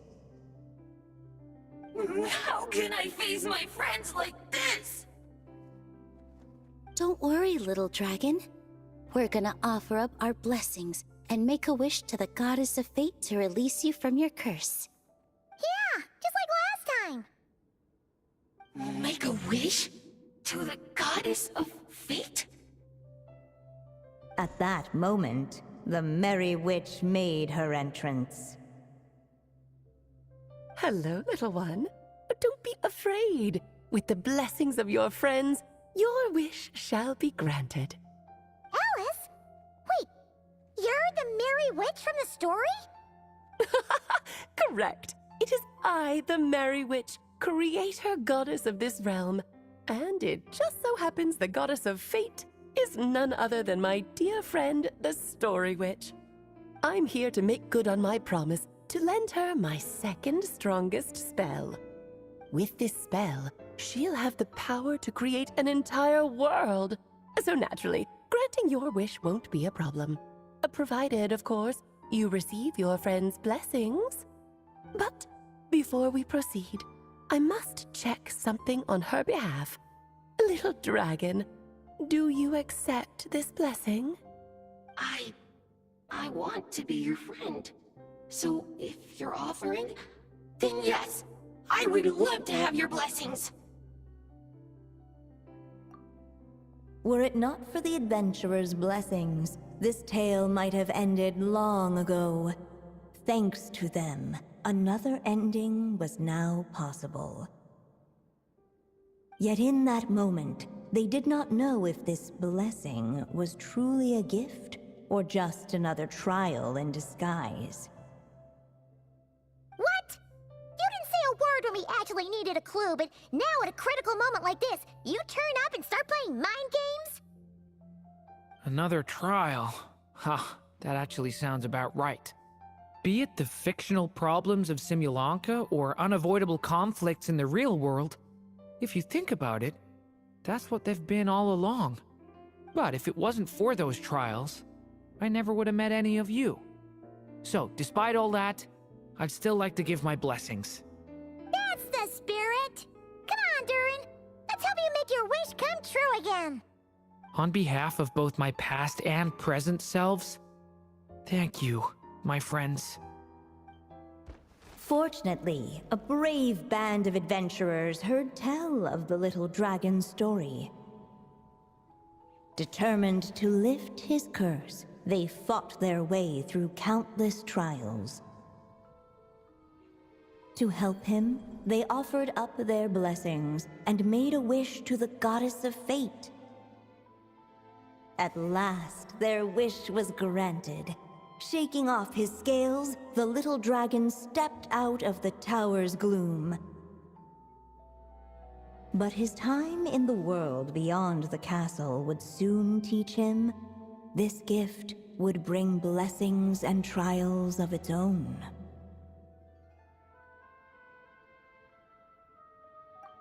And as far as the little dragon was concerned, the tricks of fate had just begun.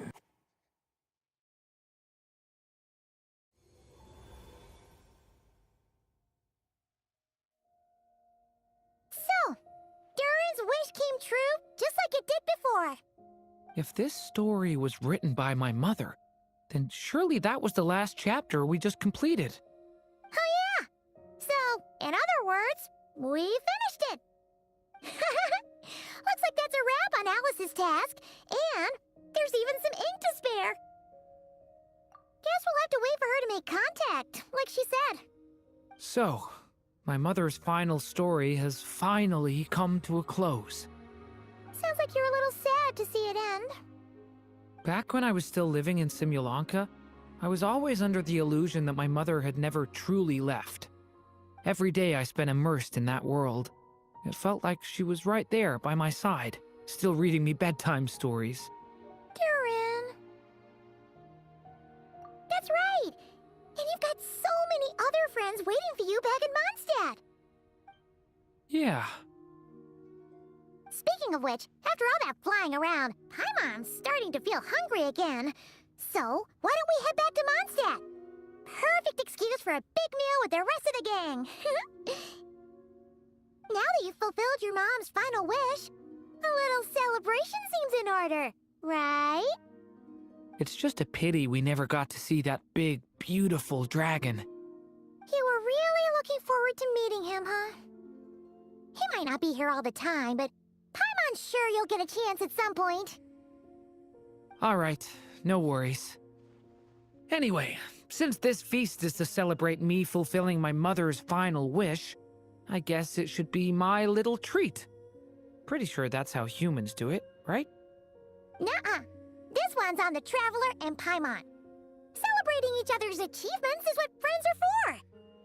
Honestly, when it comes to who treats who, human rules are so complicated. See? He wants to be friends with you, too.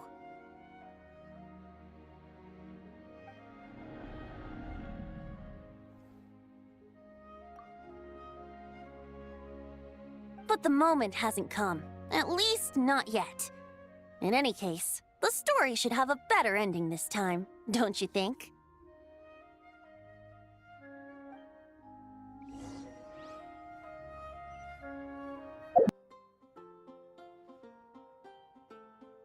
Whew. Feels like we were gone for ages. Hopefully, everyone's still here. So, your adventure was a success, huh? Want to grab a drink to celebrate? Absolutely not. No booze allowed. Mr. Honorary Knight, Durin, I want to hear all about your big adventure.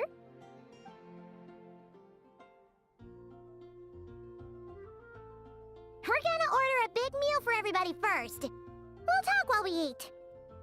Yippee! Excuse me. Did I hear you call him Durin just now? But wasn't Durin the evil dragon that fell on Dragonspine? Come on, miss! This Durin isn't that evil dragon from Dragonspine. Albedo said... well, it was kinda confusing. But anyway, it's super cool! Oh, is this your first time meeting him, Marjorie? No wonder you're getting him confused. Still, even if you hadn't met him yet, shouldn't you have heard about him at the very least? At this point, Pretty much the whole city has.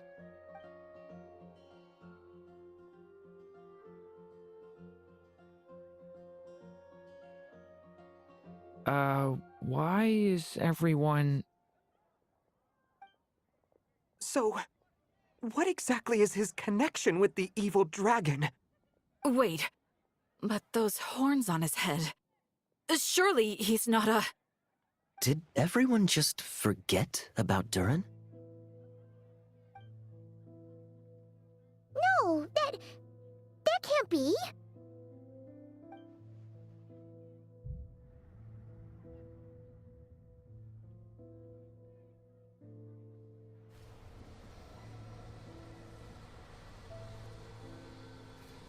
The tricks of fate had just begun.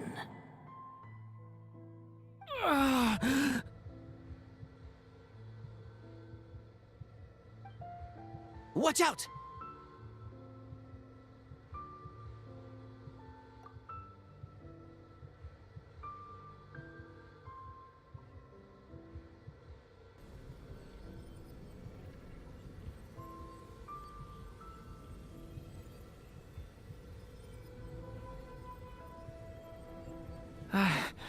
No one got hurt.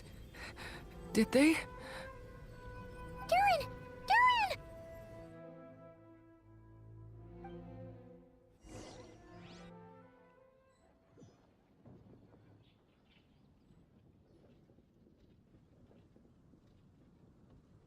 I just had Barbara check him over.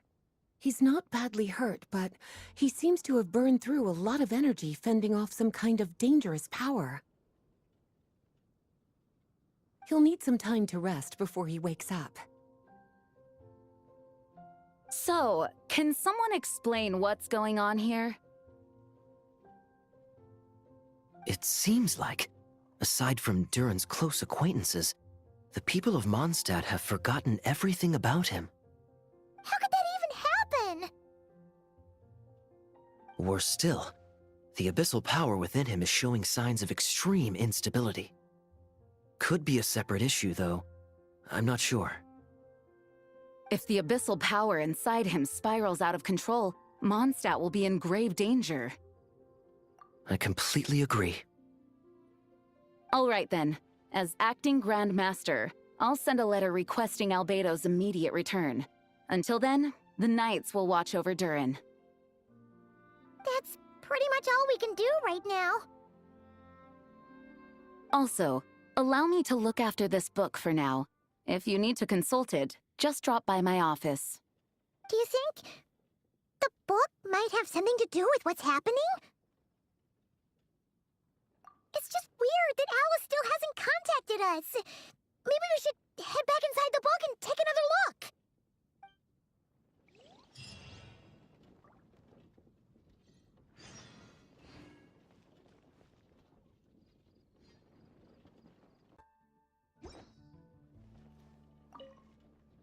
No need to worry. He's stable for now.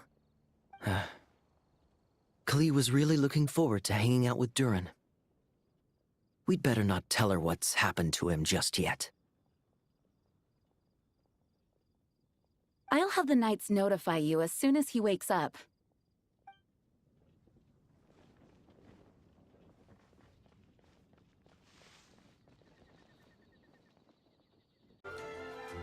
Jean! Hello, you two. I'm glad you got my letter. Durin's awake and waiting on the bench over there. I'm here if you need help. Just give me a shout. Don't worry about us. We'll be fine.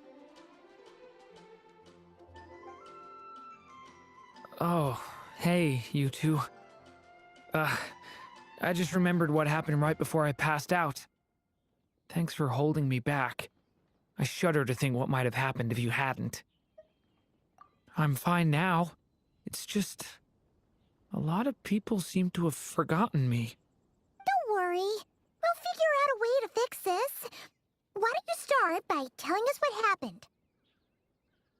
It felt so strange. After I realized no one recognized me anymore, I suddenly felt like I'd completely lost contact with my body. Abyssal power lies sealed within this body I inhabit. So when I lost my connection to it, I lost control of that power too. It wasn't until I heard everyone calling my name that I was able to reconnect with my body. You lost contact with your body? Does that mean there's something wrong with it? Sounds like we need Albedo more than ever. I don't think the problem lies in Albedo's alchemy. Huh. But then, why are people forgetting you? Guess that's what we need to figure out. That means we need Alice for sure. But it's been ages and she still hasn't been in contact. Now would be a really good time for a hint. How could the story's budding branches even hope to reach beyond the towering walls? Leaving the castle, the witch went off in search of the tallest, grandest tree in the whole world. High up in the canopy of that tree, she sought a resting place, a refuge where the little sapling might take root. Go to that place, for it was there that the sapling felt its first breath of wind. Huh? Was that another clue? Does that mean the story isn't over yet? Leaving the castle. It just occurred to me. If this story is all about my own experiences, then wouldn't what happened after I left Simulanka be part of it too? But how could she possibly know exactly what would happen? And even if she did, how could we know when the story was complete? Yeah. Since we can't reach Alice right now, we'll just have to get to the bottom of this ourselves. But first, we gotta figure out where this riddle wants us to go. The tallest, grandest tree in the whole wide world. Huh. The only place that ever gave me that feeling was the one I ended up in right after leaving Simulanka. They had great coffee there, too. And so many books you'd never run out of things to read. Think about it. Our search in Mondstadt began in a library, right? Well, Sumeru City's got one of those, too. And it's absolutely huge. What do you say? Should we try looking there? Huh.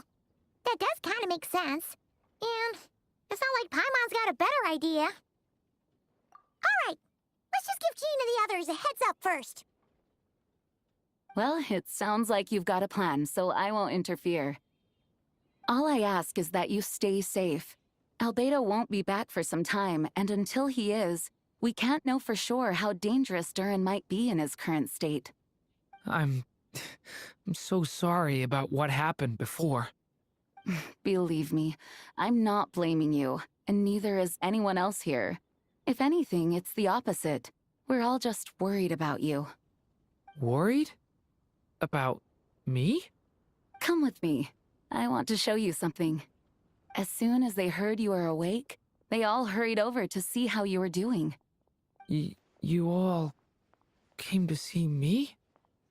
A little birdie told me you're working on finishing a storybook. So maybe all those people losing their memories is just a plot twist, waiting to be resolved. Miss Lisa, you always seem to know how to put my mind at ease. Please, everyone, don't worry about me. When I get back, I'll find a way to complete my mother's story, and the one we started, too. Whew. After the library hunt in Mondstadt, it's not as if Paimon was expecting this to be easy. But this... yeah... this is something else. Where do we even begin? Even the clue this time seemed kind of cryptic. Yeah. Guess the best we can do is stay on the lookout for more weird things going on.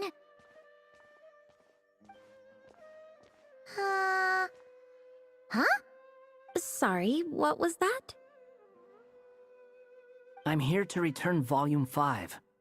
According to the catalog, Volume 5 of this series is not available for loan. I can't accept the return of a book that was never checked out in the first place. Let me put it this way. My copy is complete. Yours, on the other hand, is missing large amounts of content. So you should swap it for mine instead. Sir, you have to understand. Managing a library is a serious business, and we have protocols in place for this kind of thing. I can't just replace an important volume in our collection based on nothing more than your word. Hey! Look what the Wandering Tom dragged in! Oh, it's you.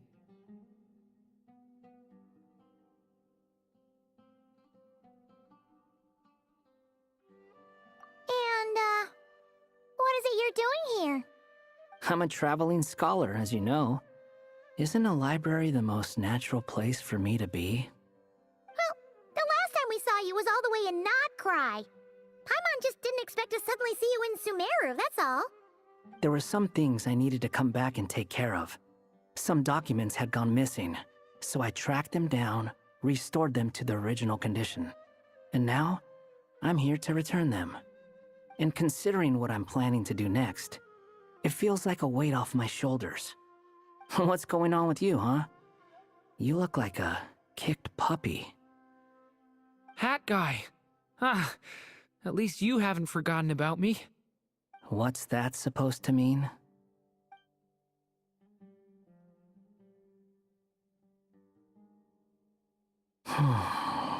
So it's been getting worse. Sounds like you know something we don't. After he left Simulanka, he spent some time traveling Sumeru with me.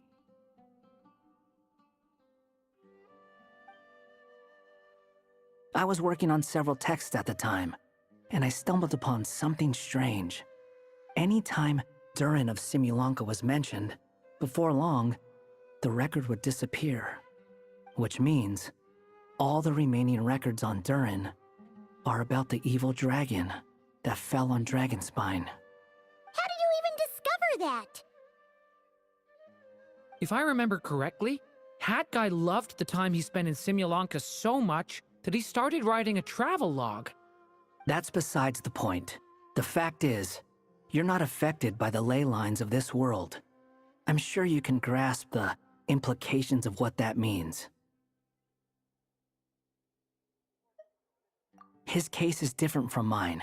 It's more like the world itself refuses to accept his existence.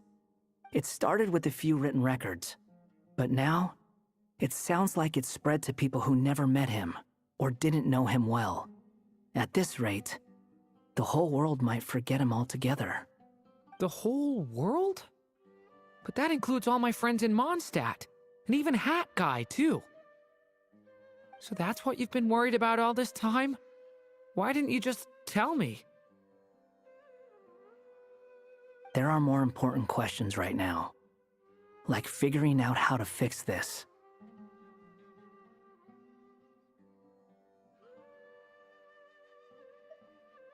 That mage clearly cared a lot about her child. She left that book behind for a reason. If you want answers, isn't that the place to find them? You think that didn't occur to us already? Problem is, we need to find the memory that unlocks the next chapter first. Mind if I take a look? I just want to know what secrets this book is hiding. Besides, I've run into a bit of red tape, so I've got time. Of course. Be my guest. So, the memory we've been looking for was about you all along?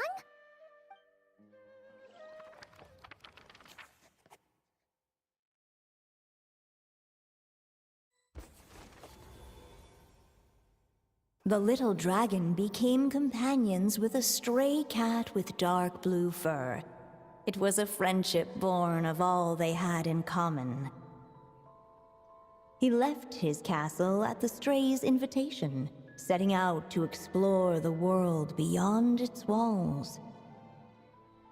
There, he grew fond of the outside world, eager to make friends and share the story of his life. Taken by the dragon's story, the stray tried to write it down.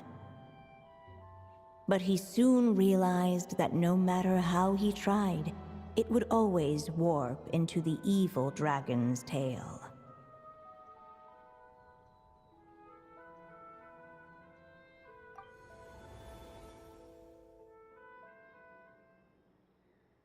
So, is this the world where this chapter takes place? Looks like we're at the top of some kind of gigantic tree. This one must be about what happened to me when I first arrived in Tevat. No wonder the memory that unlocked it was about Hat Guy. Most of my memories from that period were. Hold on. Anyone want to explain how I ended up looking like this? Maybe you've become a character in the story too.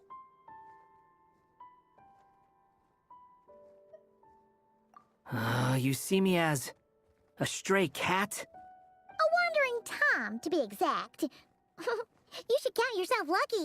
Of all Durin's friends, your character is by far the most memorable.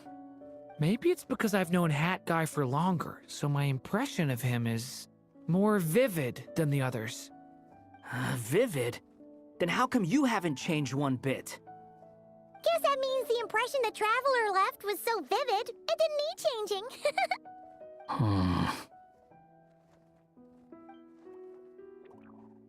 Hello, everyone! Ready for today's adventure? It's the storybook, Durin! Oh. So you're not playing yourself in this one? Does that mean the two of you have even more memorable roles to play? Where are we going today, kitty cat? Whatever. Just follow me. Same as always. Okie dokie! Can we chat along the way? If you have something to say, just say it. Was that seriously how the two of you communicated when you first got here? Yep. Anyway, how do we get ourselves out of here?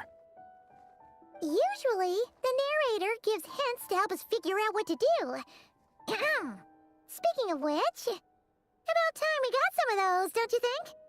The story's vines had woven themselves together into a giant tree, the boughs of which a little storyless dragon now paced, homeless among its leaves. He had to find a way to leave this place and set off in search of a home of his own. If he stayed, the world would erase him from its memory altogether. To leave this place? But where am I supposed to go? The little dragon felt completely lost.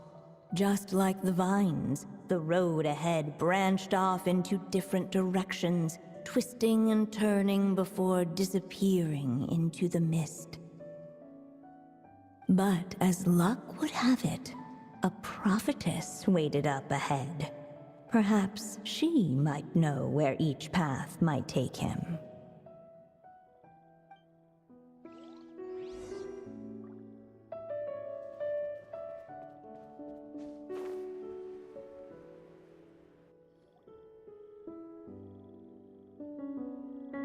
Oh, you must be the little lost dragon. It's true. My friends and I are lost. This meeting was no accident. The prophetess was in fact the seer witch, here to present her promised gift. The seer witch? Oh yeah! That's Mona's teacher, right? The old hag? Insolent child. I am the seer witch, your prophetess, not some old hag. Sorry! Now, little lost dragon, I have come to bestow the gift I once promised. A prophecy. A prophecy? Hear me now, for my prophecy is this. One day, The dragon from beyond the castle shall be reborn, and none may avert its coming. The wind took the prophecy and swept it off into the distance. And so, the little dragon was shown a path to wander. As far as I remember, once that alchemist from Mondstadt learned about the prophecy, he chose to stand with you against the evil dragon. So, what does any of this have to do with you being forgotten? Oh, wise witch of prophecy. Could we trouble you with another question? As enigmatic as she was elegant, the seer witch spoke no more, for her thoughts had long since returned to the starry firmament above. Ugh, just when we actually needed her. The seer witch was my mother's friend, so the prophecy she just gave should turn out to be helpful. Well, it's not like we've got better options. But, if all we need to do is leave this place, which path should we take? Why don't we take a look around?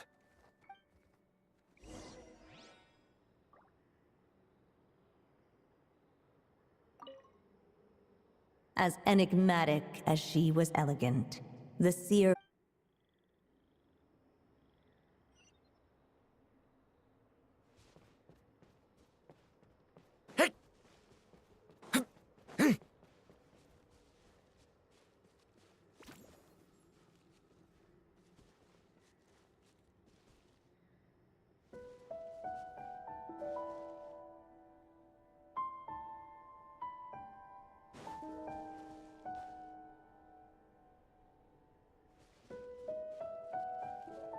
Huh.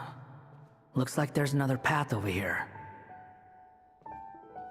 The secrets he sought led the stray to discover another path forward, though it was overgrown with bristling thorns.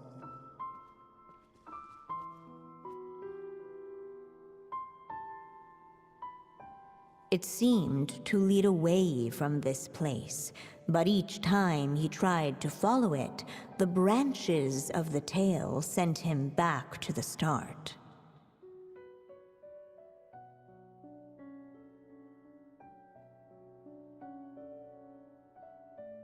Huh. So the author managed to work this book into the story too. I'll hand it to her. This book is fascinating. What's going on here? When I first realized you were being forgotten by the world, I thought it might be because you spent too much time with me. In which case, the only hope of a cure would be to cut our ties for good. What makes you think that? Once upon a time, the stray tore apart his own story and was forgotten by the world beyond the castle.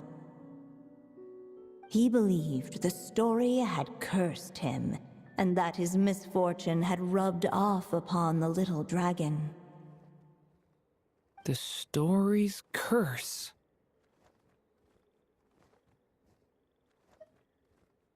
It was just a suspicion before, but now I think it's something we have to try. Wait, what do you mean? Try what? One of the story's branches is a path I can't take. If you follow it out of here, I won't be part of your story anymore. Considering what the strange magic in this book is capable of, making that choice could cut our connection once and for all. As long as there's a chance it might work, it's worth a try. He's not like me. He deserves for the world to remember him.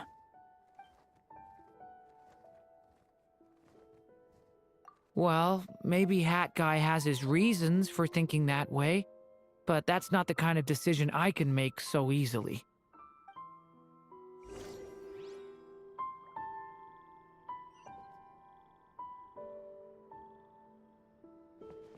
It's what my stray cat buddy thinks is best anyway.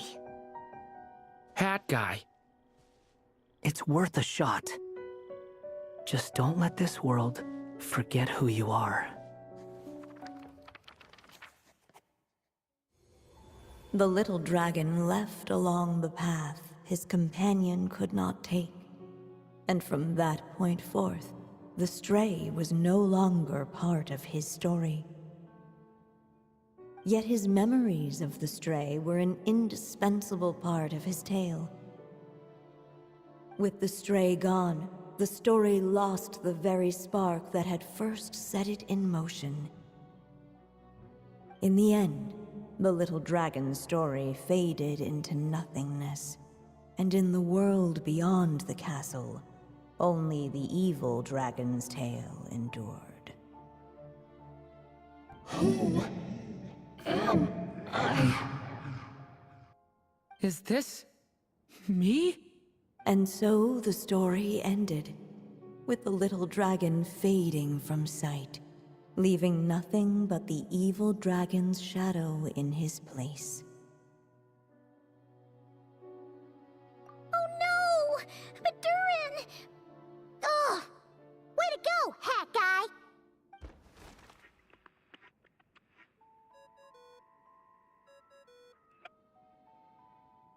Hello, children. If you're hearing this recording, it's because you've reached a certain ending. You may have noticed that little Durin's experiences have been written into the pages of this book. Well, you should know that in the same way, its ending will also be written onto him. So be careful, because triggering a bad ending could be somewhat problematic. Let me guess, you're upset that I didn't warn you earlier? Don't worry, though. I've thought it all through. I built a very special feature into this book, just for you, the witnesses of this tale. So, go ahead. See if you can turn back the pages. If you're not happy with the ending you've reached, just flip back a few pages and let the tale unfold once more. Pretty incredible, huh? That's the power of magic.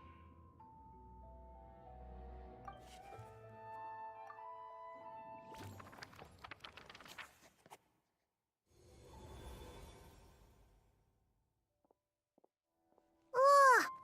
That last ending was awful. No way we're picking that path again. What are you even talking about?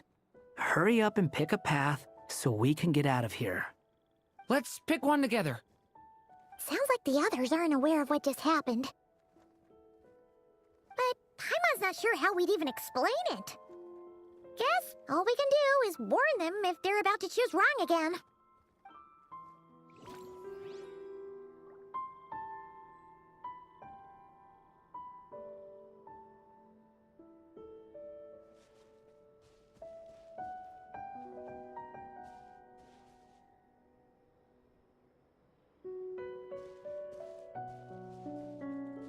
The wind kept blowing, but the little dragon had not yet resolved to follow it. Before him lay a foggy path, and where it might lead he could not tell.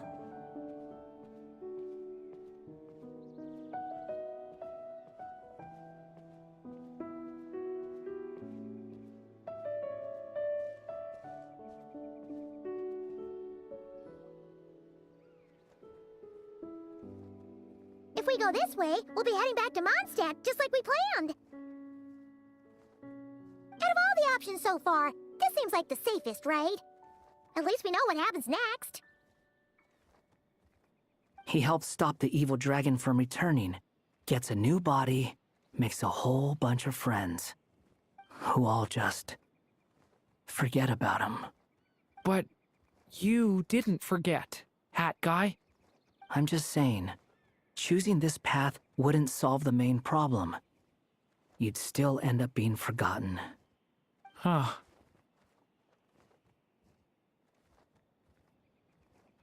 I'm not against choosing this path. I just wonder what secrets it might be hiding. Let me think about it.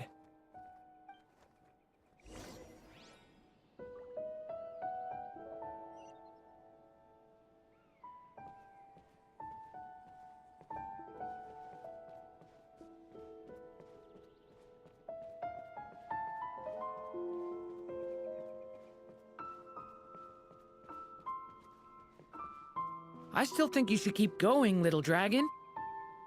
If you leave the castle, you can accomplish something amazing and make a bunch of friends along the way. Really? Then let's go! Unable to preserve his story, the little dragon wandered astray. Fortunately for him, a certain prophetess had left behind a prophecy to guide him. The wind took the prophecy and swept it off into the distance, and so the little dragon was shown a path to wander. Following the wind's guidance, the little dragon made his escape. In turn, the prophetess affirmed the little dragon's choice, leaving an extra secret as her parting gift. Now that you've made up your mind, I shall keep my promise by explaining Fate's little trick. Long, long ago, the gods of the high heavens gave the world outside the castle a magic of its own. They called it storytelling.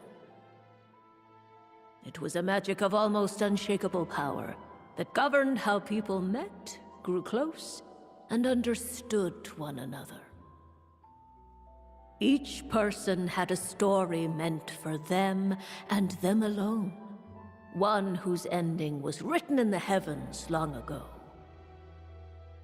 In truth, your story and the evil dragons are simply two versions of the same tale, and that is something the magic of storytelling cannot abide.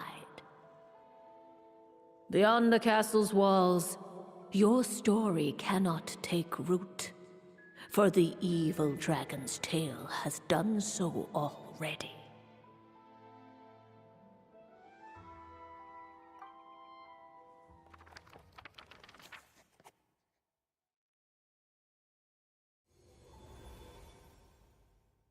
So, that was the secret? Huh. You still don't get it? Simulanka Durin and Tevat Durin share a special kind of connection. Their fates are mirror images of one another. While they were in two separate worlds, there may have been some mutual influence, but their fates were independent. But when Simulanka Durin came to Tevat, a version of his fate already existed there. So, how can two fates exist at the same time? The answer is, they can't. The rules of this world don't allow it. You can't return a book you never checked out in the first place. So, what's Durin supposed to do? Those mages seem to have come up with quite the ingenious solution.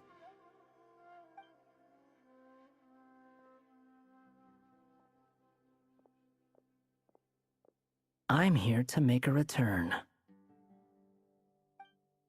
As I said, there's no record of Volume 5 of this series ever being checked out. Then just think of this as Volume 6. Based on what I know, the author was planning on publishing another volume anyway. The catalog does have a slot reserved for Volume 6. So, this is it? Sure, let's go with that. All you need to know is, I'll be the one writing this series from now on. You... What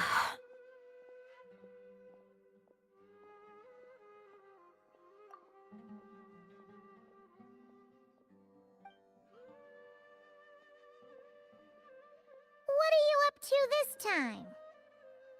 Remember the red tape I mentioned before? Well, I just took care of it. Now, I guess you'll be off to see your alchemist friend?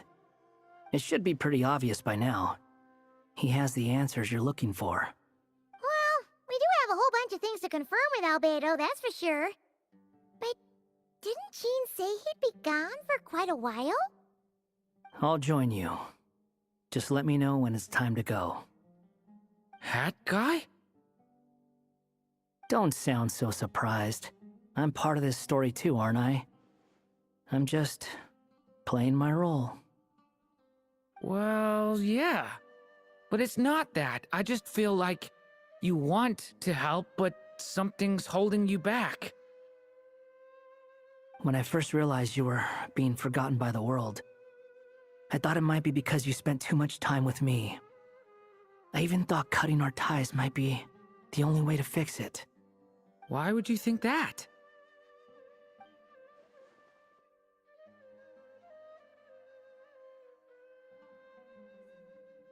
It doesn't matter now. Judging from the answer this book has given us, I was probably overthinking it. Just as well, with the ley lines rejecting him like this, the people who still remember him are his only remaining connection to this place. If that last fragile tie was broken, who can say what devastation his unbound body might unleash? And to think I'm one of the people keeping you here, instrumental in helping change your fate. Can't say I saw it coming. Well, if it's good enough for Hat Guy, it's good enough for me. After all, he is about as odd as humans get. Excuse me?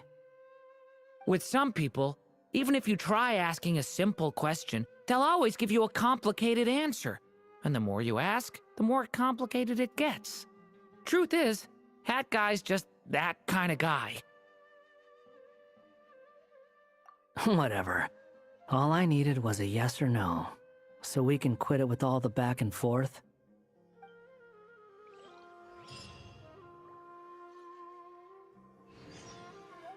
Maybe I'll borrow something to read. If you feel like stepping back into the story, just come find me.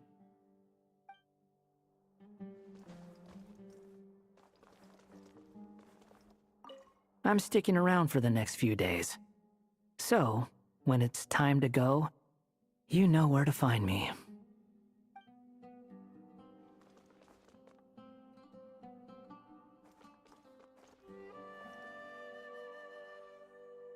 Complicated answer. And the more you ask, the more complicated it gets. Truth is, Hat Guy's just that kind of guy. Whatever. All I needed was a yes or no, so we can quit it with all the back and forth.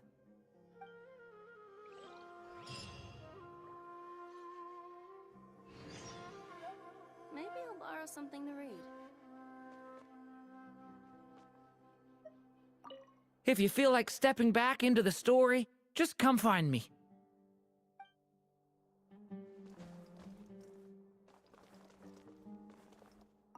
I'm sticking around for the next few days. So, when it's time to go, you know where to find me.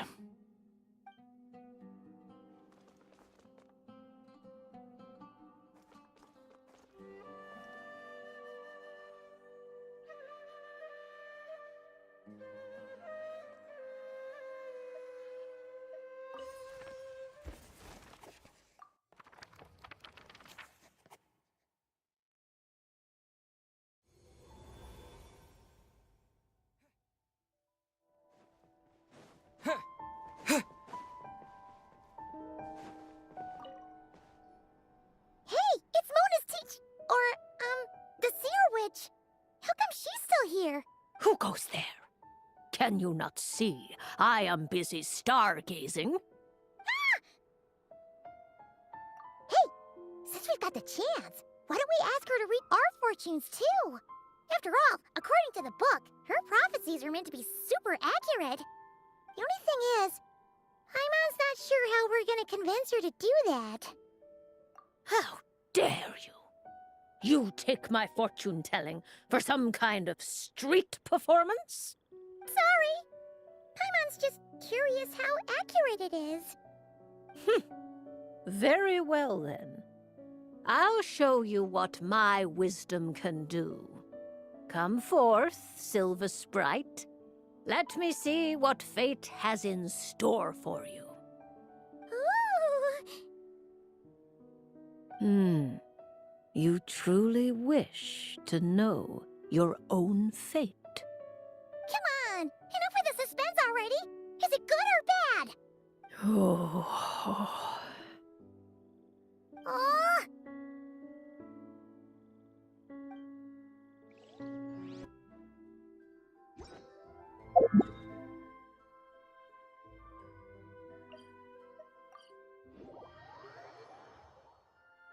So this is the other Durin, huh? If this had been the dragon that ended up being revived in Mondstadt, there's no telling what kind of calamity that people would have had to endure. So, if you think about it like that, Durin's actually a hero.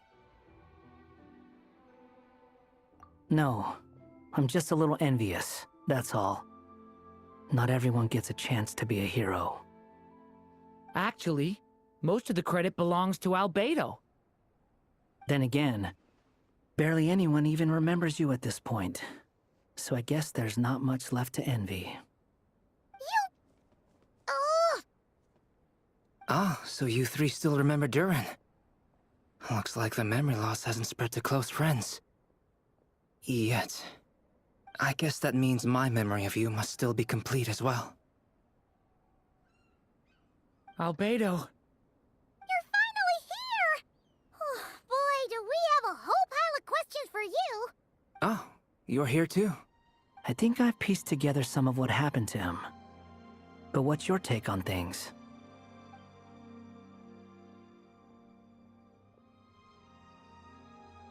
Master Jean filled me in on what happened, and I've got a few theories. But let's get on the same page first.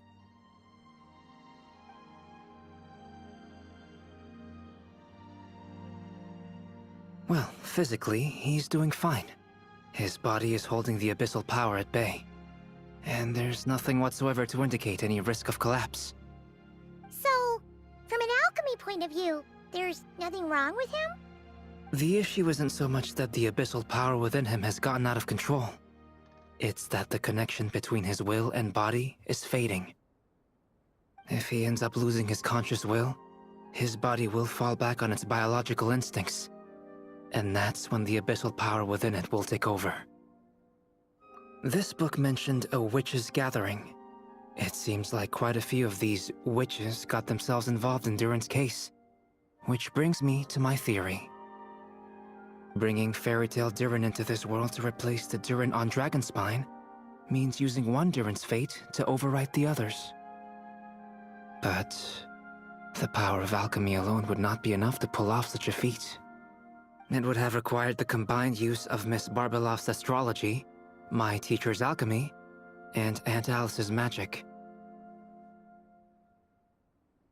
After learning of Miss Barbeloff's prophecy, Durin and I finally came up with a way to settle the Dragonspine Durin problem for good.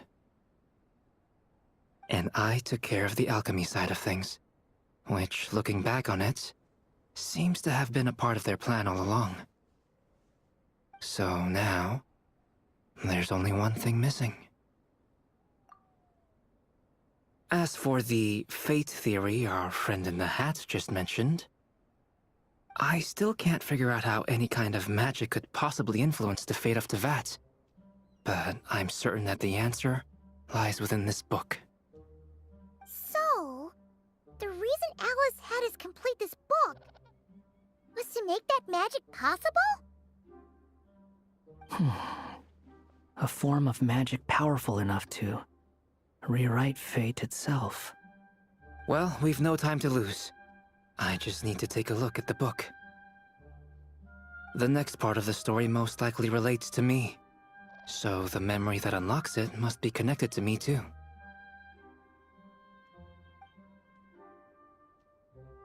Huh?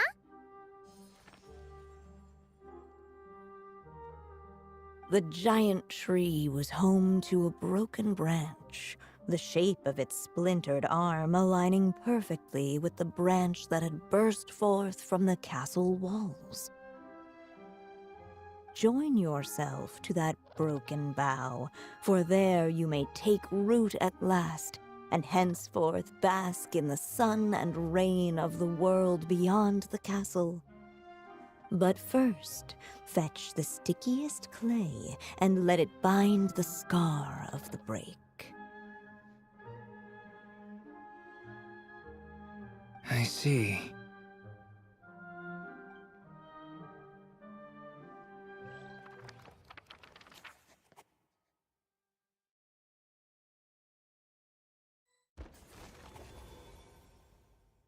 Guided by the breeze, the little dragon arrived at an alchemist's workshop. There he was greeted by a clay figure, a child molded by the Sage Witch's hands. Though gentle in appearance, he had inherited his mother's cold, sharp wisdom. And he was determined to avert the calamity the evil dragon would bring, and so was his helper, none other than the little dragon himself.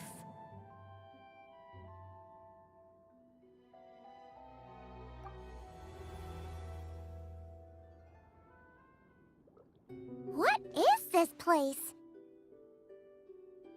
It looks like it's modeled after an alchemist's workshop. Or rather, a cliched stereotype of one. Albedo? Hold on. Why do I look like this? Oh, yeah! We forgot to tell you.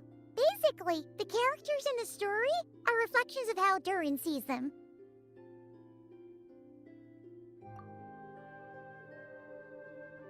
At least you're still human-shaped? Well, since Cat Guy has taken on a different appearance too, that must mean the two of us are both characters in the story. But you, Paimon, and Durin haven't changed at all. You must be special figures in some way. I'd like to know more about that too. But seeing as none of them can explain it, let's just concentrate on moving the plot forward.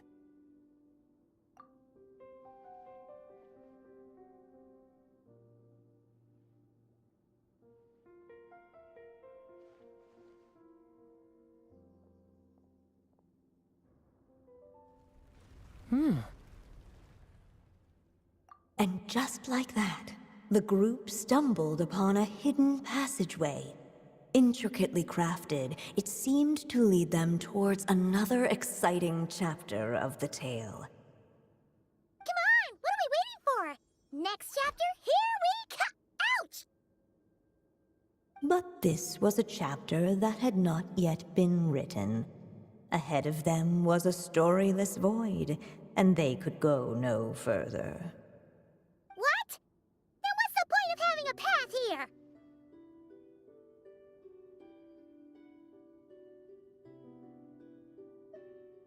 Sounds like a pretty bad habit for a writer.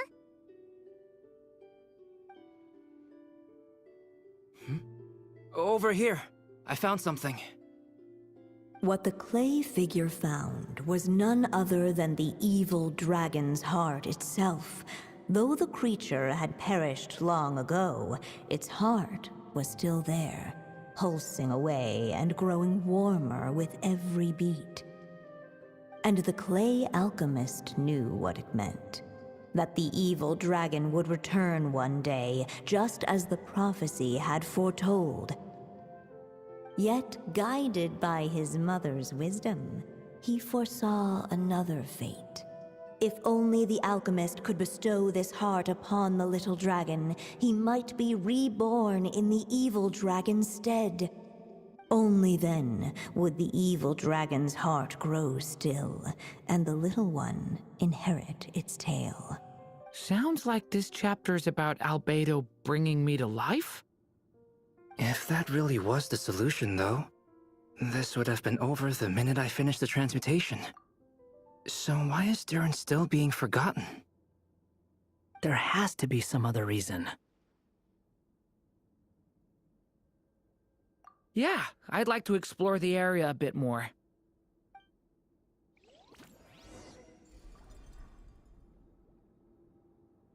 Unless the little dragon kept moving, eventually he would be forgotten.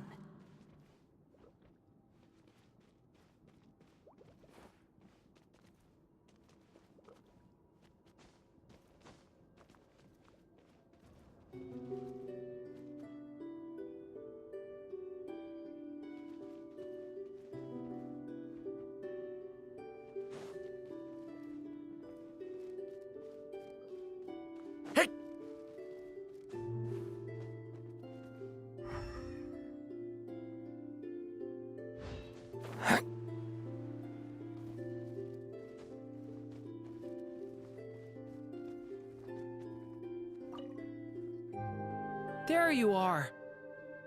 Oh, hello there. Hey, it's Mini Durin again! What are you doing holed up in here? I was worried I'd scare everyone off, so I've been hiding out here all this time. You must be really nervous, huh? I guess I am a little nervous, but I'm also excited. I'm gonna get to stop the evil dragon and even become a human. It's all thanks to that Clayman. He's the one who talked me into it.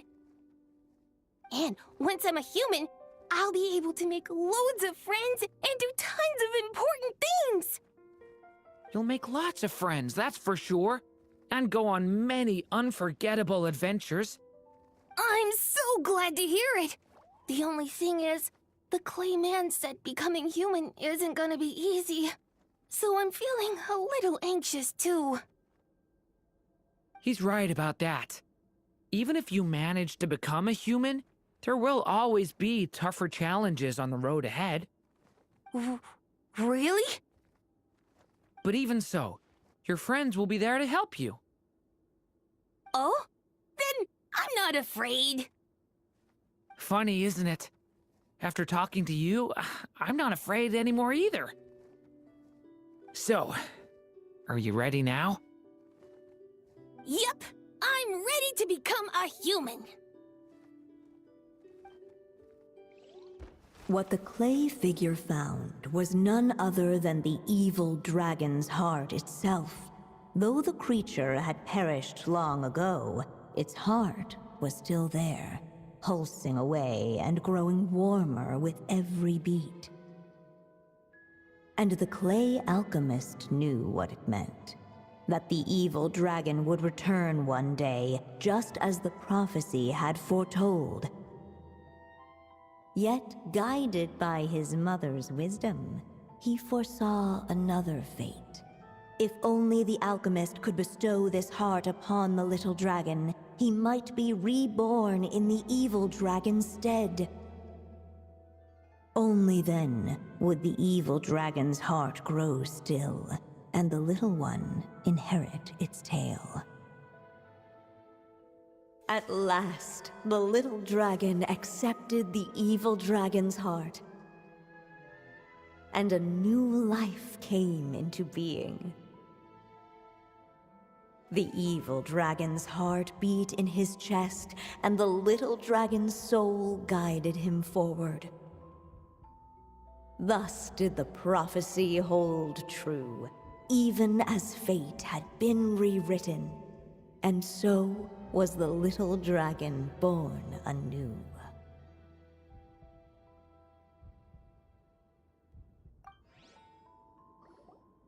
Finally! A happy ending! That must be the last step, right? Woohoo! We completed the story!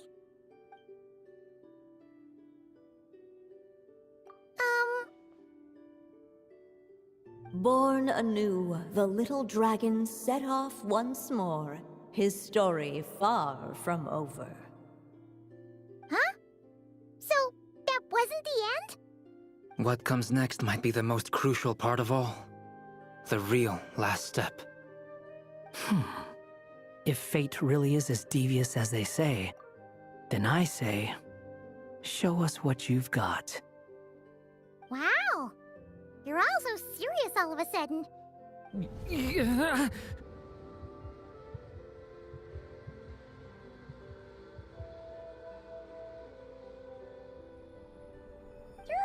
are you alright?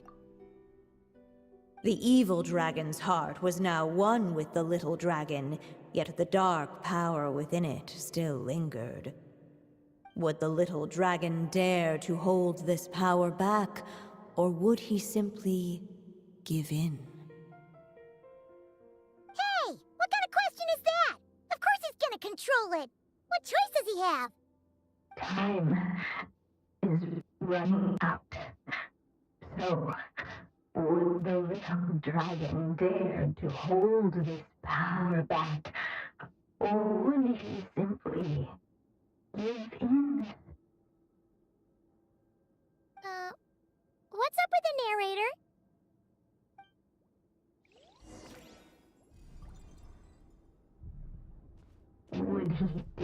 to hold this power map?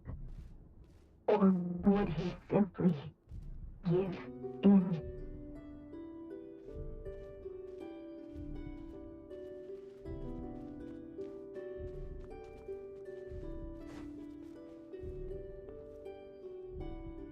The little dragon and his companions. Blank. Blank again. Huh? What's going on? Are we running out of ink? Once the ink runs out, is that the end of the story? I had a feeling this would happen. What's happening to the others? Now that the story's ink was spent, all that lay ahead were blank pages.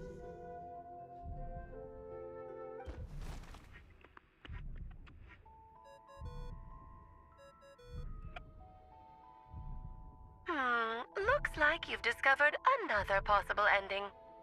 Do not lose hope. You just need to keep searching, for there are possibilities that only you can bring to life.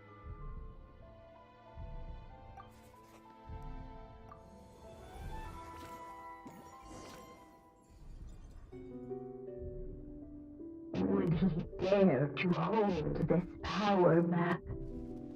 Or would he simply give in?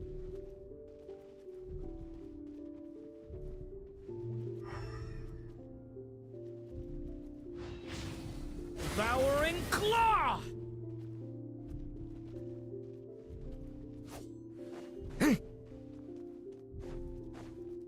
Ahead of them was a... Would he dare to hold this power map?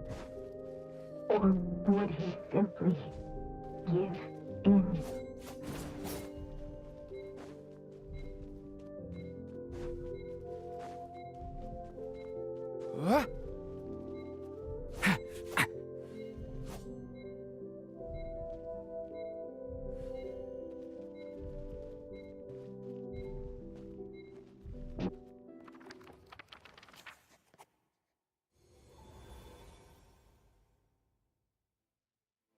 The little dragon was at an impasse, and the dark power within him surged like a tide.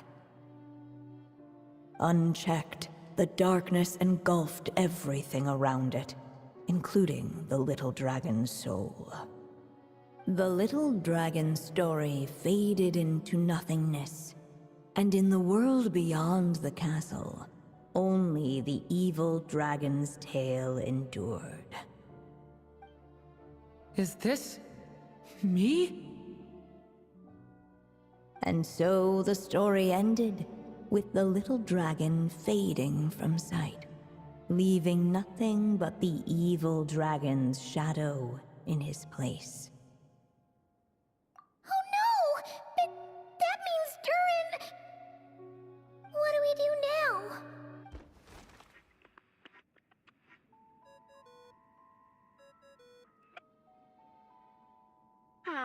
Looks like you've discovered another possible ending. Do not lose hope. You just need to keep searching, for there are possibilities that only you can bring to life.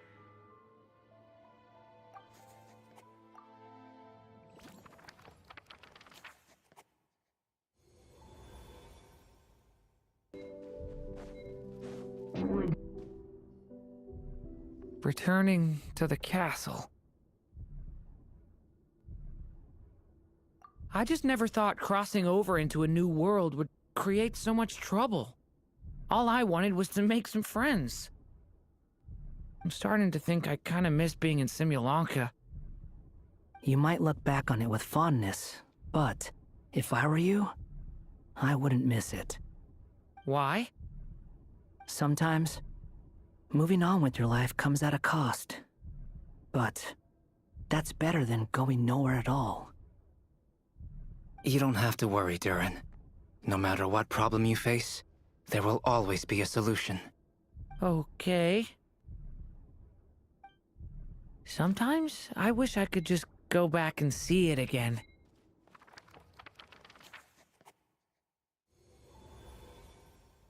As the little dragon slipped back inside the castle's walls, the clamor of the outside world fell away.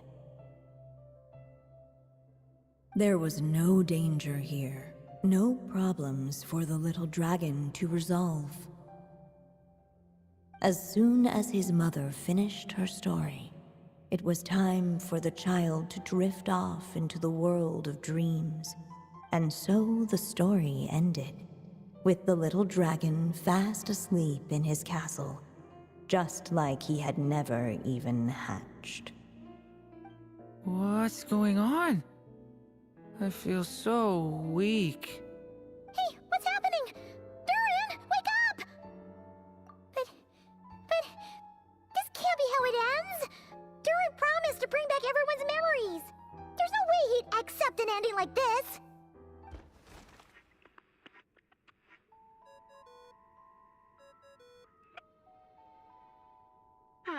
Looks like you've discovered another possible ending. Do not lose hope. You just need to keep searching, for there are possibilities that only you can bring to life.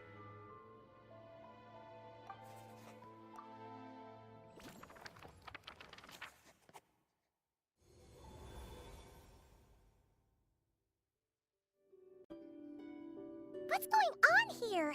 Why isn't the story letting Durin just suppress the abyssal power? It keeps getting stuck.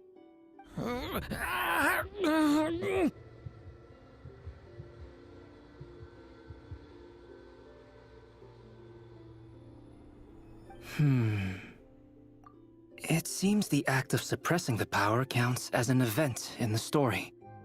In other words, we would need ink to write it in. So, what now? Did we use too much earlier? How are we supposed to write a happy ending with only this much left?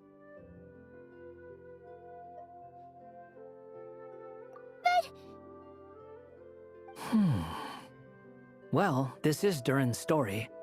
As long as he's alive and well, why should it end? If there really is such a direct correlation between the story and his fate, I may have a potential hypothesis.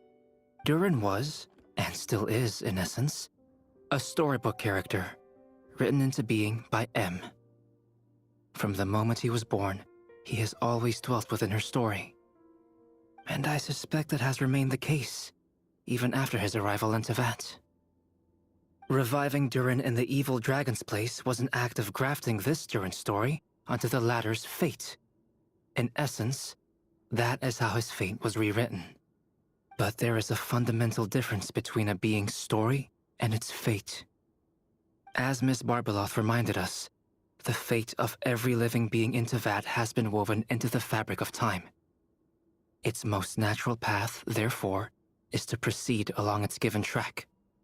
But Durin's story, on the other hand... As Durin's connection to this world wore thin, not only have people started to forget him, he started to lose control of the abyssal power within. In other words, his story can't continue, because the author's ink is drying up. That's what it seems like to me. It would seem the little dragon had made a group of fine friends indeed. Save it. The question is, are you here to help him, or stand in his way? This is as far as the story can go.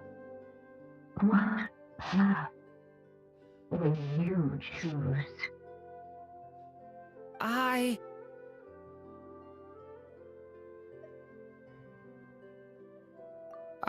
suppose the final decision is up to me. It's hard to believe I never actually left my mother's story. If that's true, I'd like to go there and see for myself. By there, I take it you mean the blank pages of the unwritten chapter ahead? But we still don't even know how Alice's magic works. If Durin belongs inside the story, then going outside of it to some unwritten part, isn't it too risky? I'm not afraid. I second that. It would seem this is one answer you need to go seize for yourself. So be it. Whatever obstacles stand in your way, We'll tear them down together.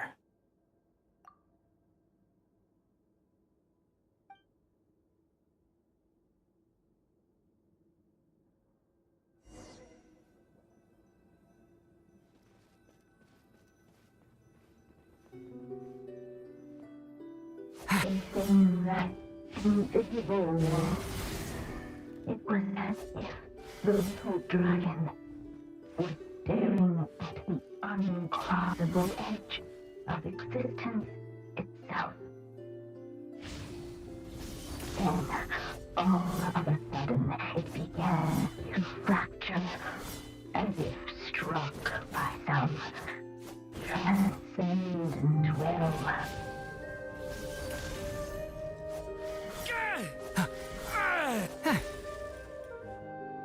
Gotta keep going.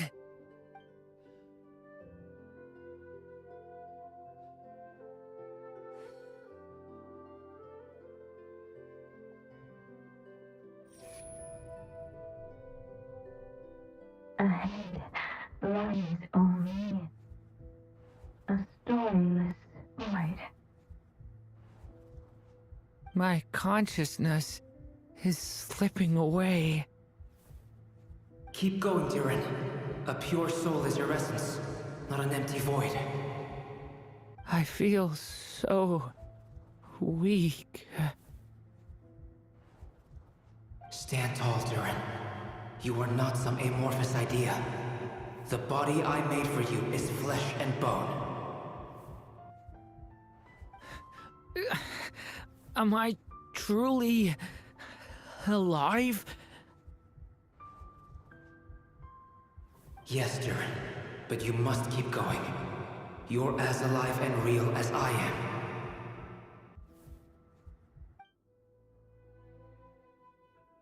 I can't feel a connection.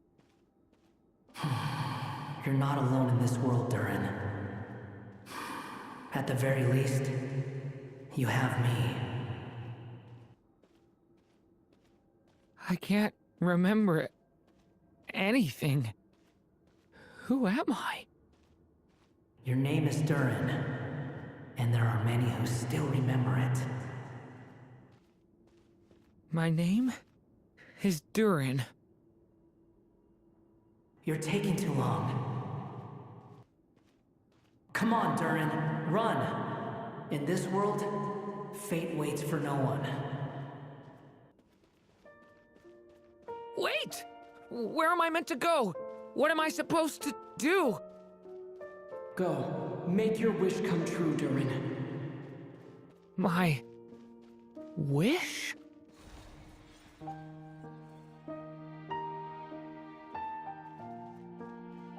Your story's not over yet!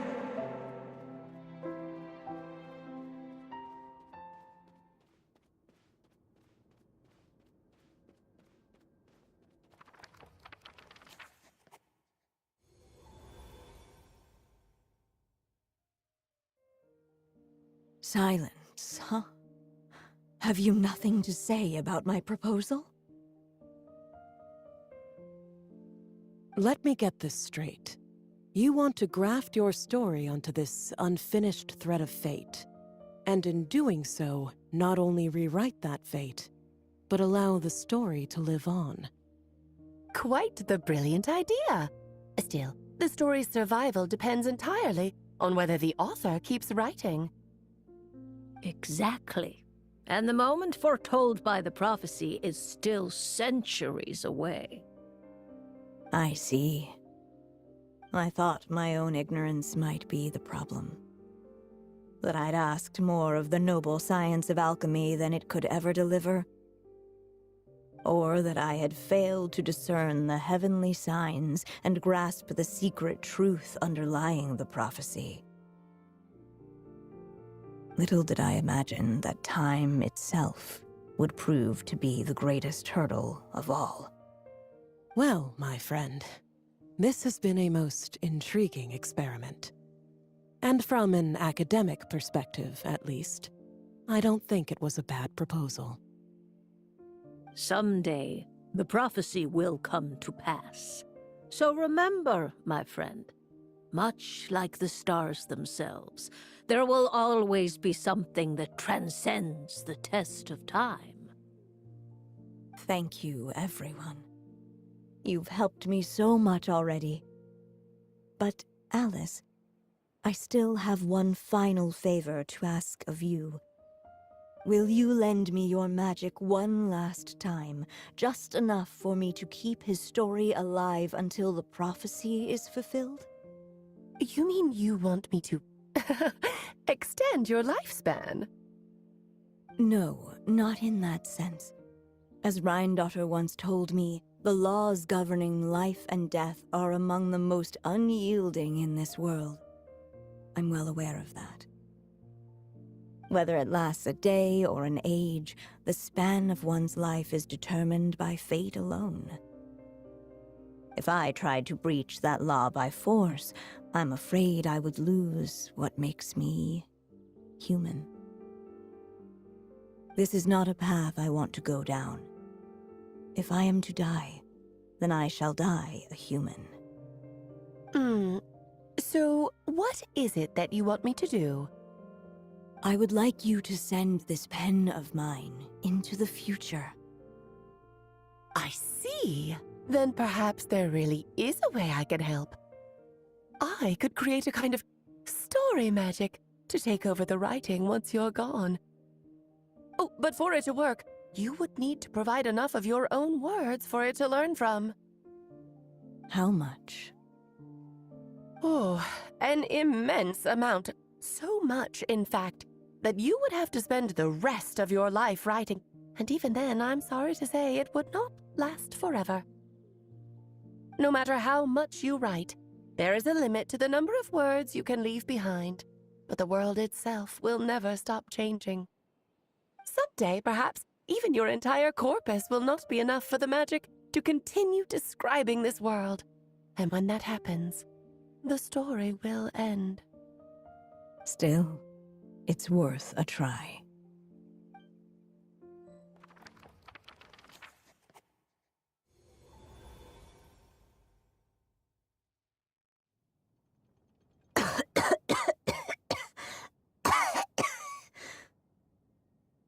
Oh, my dear Anya. Even after all this time, you're still... Look at you. You should be enjoying your old age in peace and quiet, especially now that things are finally returning to normal after that terrible calamity. Once he leaves Simulanka, things will only get more complicated. If his story is to continue, there needs to be more material for the magic to draw upon. I'll just have to skip over some of the less important details. Anya, why do you insist on sending him out of the storybook world? Why must he face his fate into that? Why not just let him remain within the story? With my magic, even fate's curse could be undone and he could live happily ever after. I suppose. In fairy tales, all it takes is a heartfelt wish. And even a wooden puppet can turn himself into a real boy and live happily ever after. That's just how fairy tales end, isn't it? But have you ever wondered what happens to the main character after the ever after? Tell me, Alice, in your eyes, what would be a writer's greatest regret? To leave a story without an ending. Not a bad answer. It's true, many writers come to consider that their greatest regret. But I see things differently. My greatest regret is that every story I write has to come to an end in the first place. Anya. No matter how brilliantly a character shines, the moment their story ends, their potential is lost forever. For them, the story itself becomes an inescapable fate. But what if, instead, I could place my pen in their hand and let them continue the story themselves? You mean... You said it yourself. I can only leave so many words behind. Even with your magic, the idea that I could keep the story going until the prophecy comes to pass is wishful thinking at best. But I've found a way to use your magic to transform some of my finished stories into a special kind of ink. This ink is a magical medium he can use to complete the story the way he wants to. For what is storytelling but another kind of magic? And if he can experience the whole tale himself while leaving behind his own wishes and aspirations, even once he reaches the chapter where I stopped, he'll still be able to carry the story forward on his own. And so, by leaving him this ink, I can entrust him with the responsibility of writing his own story. A character with the power to write their own story. That way, he'll finally be free from the cage that is my pen. And like anyone else living in the real world, he can go on to create a life of his own. And you no longer need to worry about the constraints of my magic. What a brilliant idea, Anya. But there are still risks. First of all, once he arrives in Tevat, he'll have to rely entirely on the story you left him to maintain his connection to that world. As you gradually hand over creative control, that connection will grow weaker, and at some point, he might lose it altogether. But at the same time, he'll also have the chance to forge that connection for himself. The issue is, this method taps into too many of Tevat's core secrets. Any overt hints you try to leave will be erased in no time. In fact, it'd be hard for you to leave anything at all to guide them. We still have the story itself, though. I can use that to show them the way. It's entirely possible he burns through all your ink, never reaches the chapter you had in mind, and gets stuck, roaming the chapters of his past. But despite all that, I still believe in what this child can become. His hopes and wishes can be his ink, so he won't be trapped by mine running dry. Oh, what the writer you are, Anya. Your imagination never ceases to amaze. And you do know how much I love a happy ending. You shall have my help, my dear. Thank you, my friend. Well then, my child. Do you understand what you must do? Yes, I think I do. It's my turn to keep this story alive. Then what's holding you back? What will become of you after I take up this pen? I will fade away. There will no longer be a reason for me to go on existing. My child, or your mother, I should say, passed away long ago. The voice you're hearing is nothing but a magical echo that has now fulfilled its purpose. You needn't feel so reluctant to let me go. I know. I know my mother died long ago. It's just, when you lose your mom too soon, it's hard to tear yourself away from the stories she used to read. I guess it's a silly way of pretending she's still here, by your side. Durin. But after coming to this world and traveling it with my friends, facing all kinds of enemies together, I suddenly realized I couldn't just sit around listening to my mother's stories because I'd found a new purpose in life. Maybe this is just what growing up feels like. With all my new friends waiting, it's time I finally set aside my mother's storybook. I'm ready to grow up now, Mom.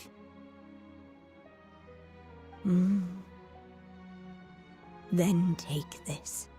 A gift I should have given you a long time ago. You've witnessed this story from the very beginning. Made your wishes, offered your blessings, and even wrote your choices into its pages.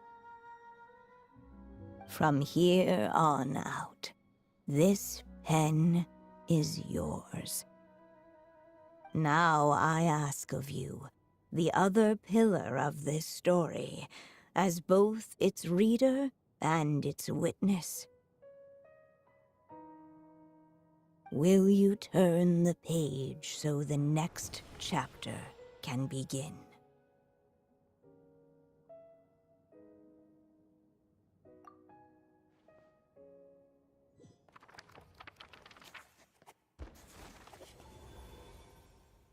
Suddenly, and without warning, the powers of darkness struck. The question was, could the little dragon prevail? Alas, it was here that the story witch's tale had to end. But Durin's tale, on the other hand, had only just begun. Stepping into his mother's memories, he picked up her pen. And so the story that was ending began anew. He had made up his mind to challenge the fate that barred the way ahead.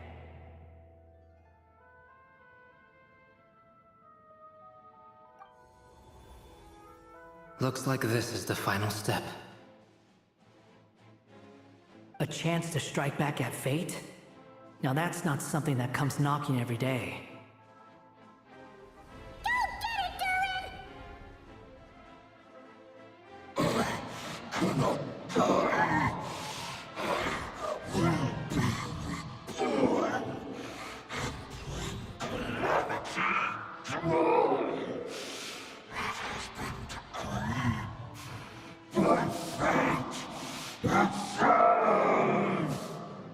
No, that fate no longer defines me.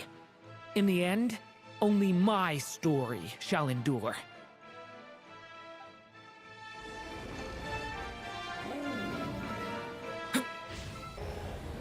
No dodging this one. Here, I'll help lift you up.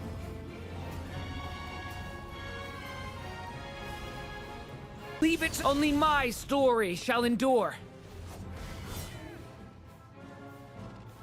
Absurd! Stop! Looks like there's nowhere to hide.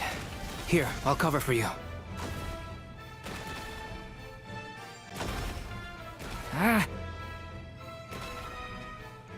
Leave it this time, the light prevails.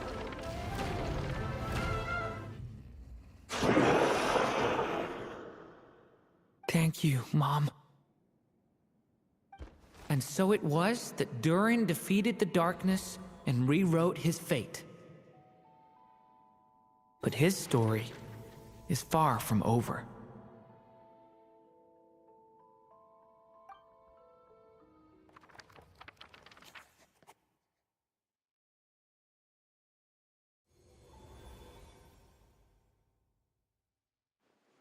Is everyone okay? We're fine, thanks. And hey, we all saw how you fought back there. That was awesome! I have to admit, I do feel like something in me has changed. I owe you all so much. Without your help, I don't know if I could have ever made it this far. Just a shame I could only help out from the sidelines. Like I said before, it's not every day that you get to put fate in its place. Well, I'm sure you'll hear it someday. Hear what? The chance to strike back at fate knocking at your door. Yeah, maybe someday. Allow me to just check one thing.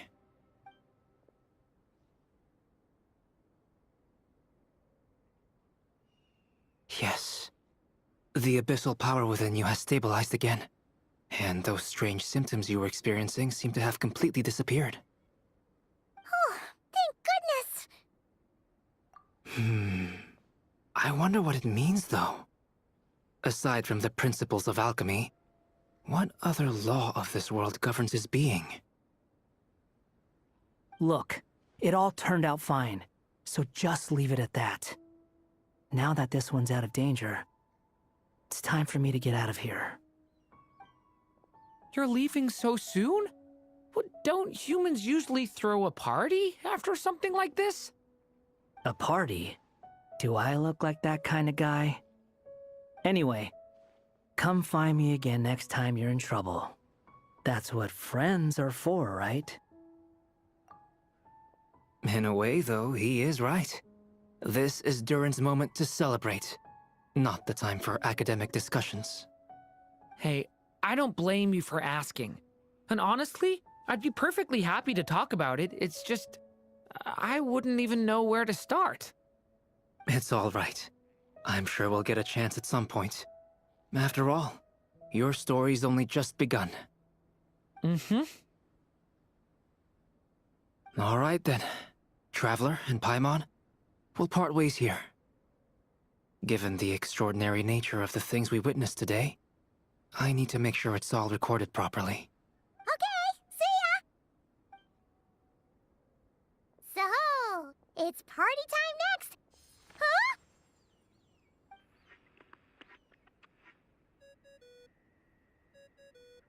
Congratulations on completing your mission. Now then, as per our agreement, it's about time you returned that book. She must have known the moment we finished, just like she said she would. I've heard dressing appropriately is a must for socializing.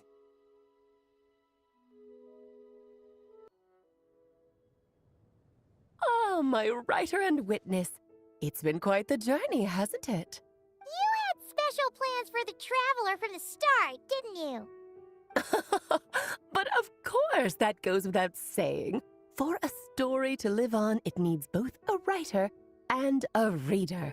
Only then can my magic take effect. I chose the Traveler as the witness because of the special nature of who he is. It's not easy finding someone with that kind of background, you know. For a moment, I even considered taking the role myself. At least it made for an interesting story, right? Huh? What are you doing here, tone-deaf bard? With the Hexenzirkel carrying out such a risky experiment in Mondstadt, it didn't cross your minds that the Animo Archon might be slightly curious? Sorry for the trouble, Lord Barbados. Think nothing of it. I dare say the Animo Archon quite enjoyed coming along for the ride. Now then, as agreed, let us see the fruits of your labor. Here, please take a look.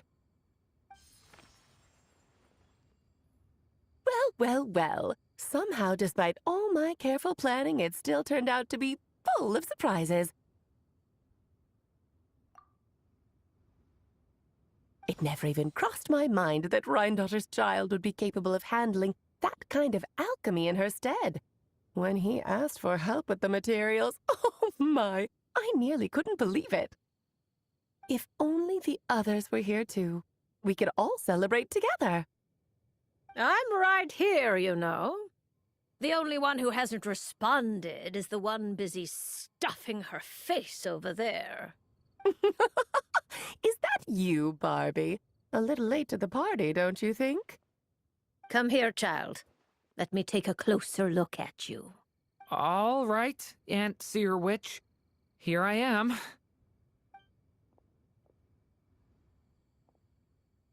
Just as I thought. This child's fate does not appear among the stars. Anya has accomplished what almost no one before her could. What does that mean? Child, all you need to know is that you're very lucky indeed. Oh.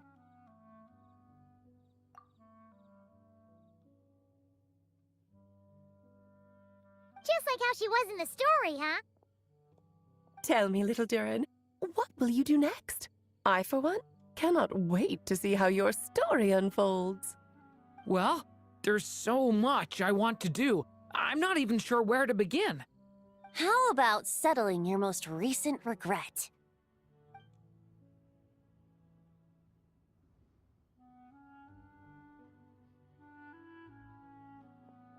Not so fast, Tone-Deaf Bard! What exactly did you just tell Durin to do? To make a long overdue wish come true. Thank you once again, Alice. How much time do you have left? I believe these should be my final moments. Just enough time to say goodbye to my dearest friend.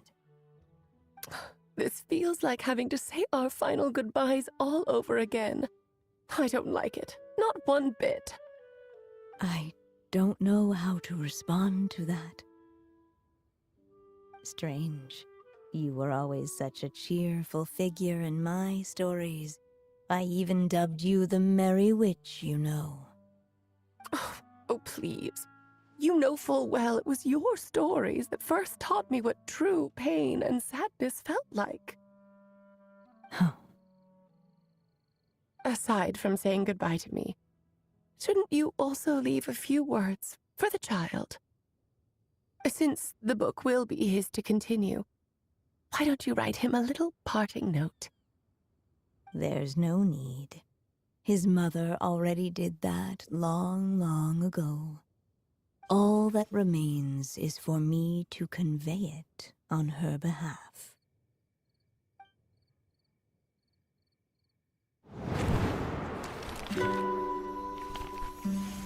My child, these may be the last words I get to leave you.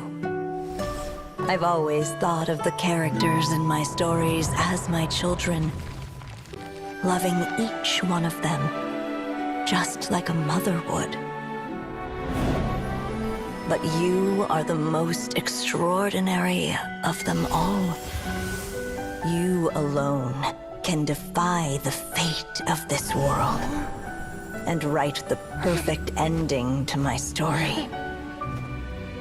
You alone shall leave these pages for a future I will not see. Still I say to you, fly, my sweet child. Just like a forest breeze yearns for the open sky, head into the unknown and seek an adventure to call your own. If you meet a dragon bright as 1,000 jewels, dance through the air together.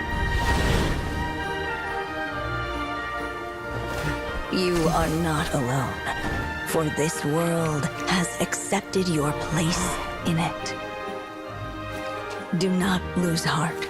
You still have many wishes left to fulfill.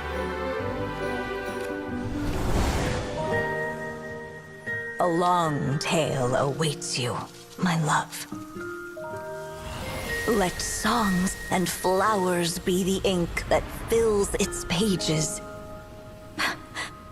Take my pen and use it to continue your story.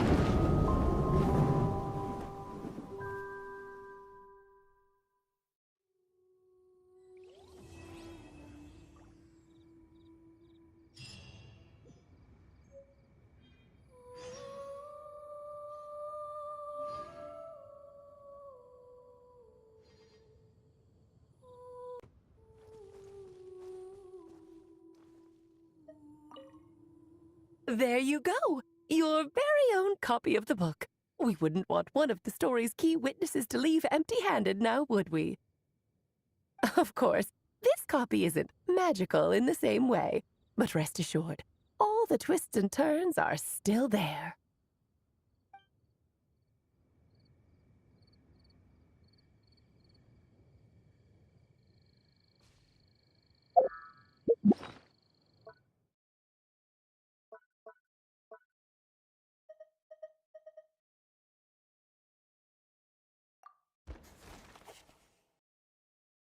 Long, long ago, an evil dragon descended upon the human world, bringing terrible calamity in its wake.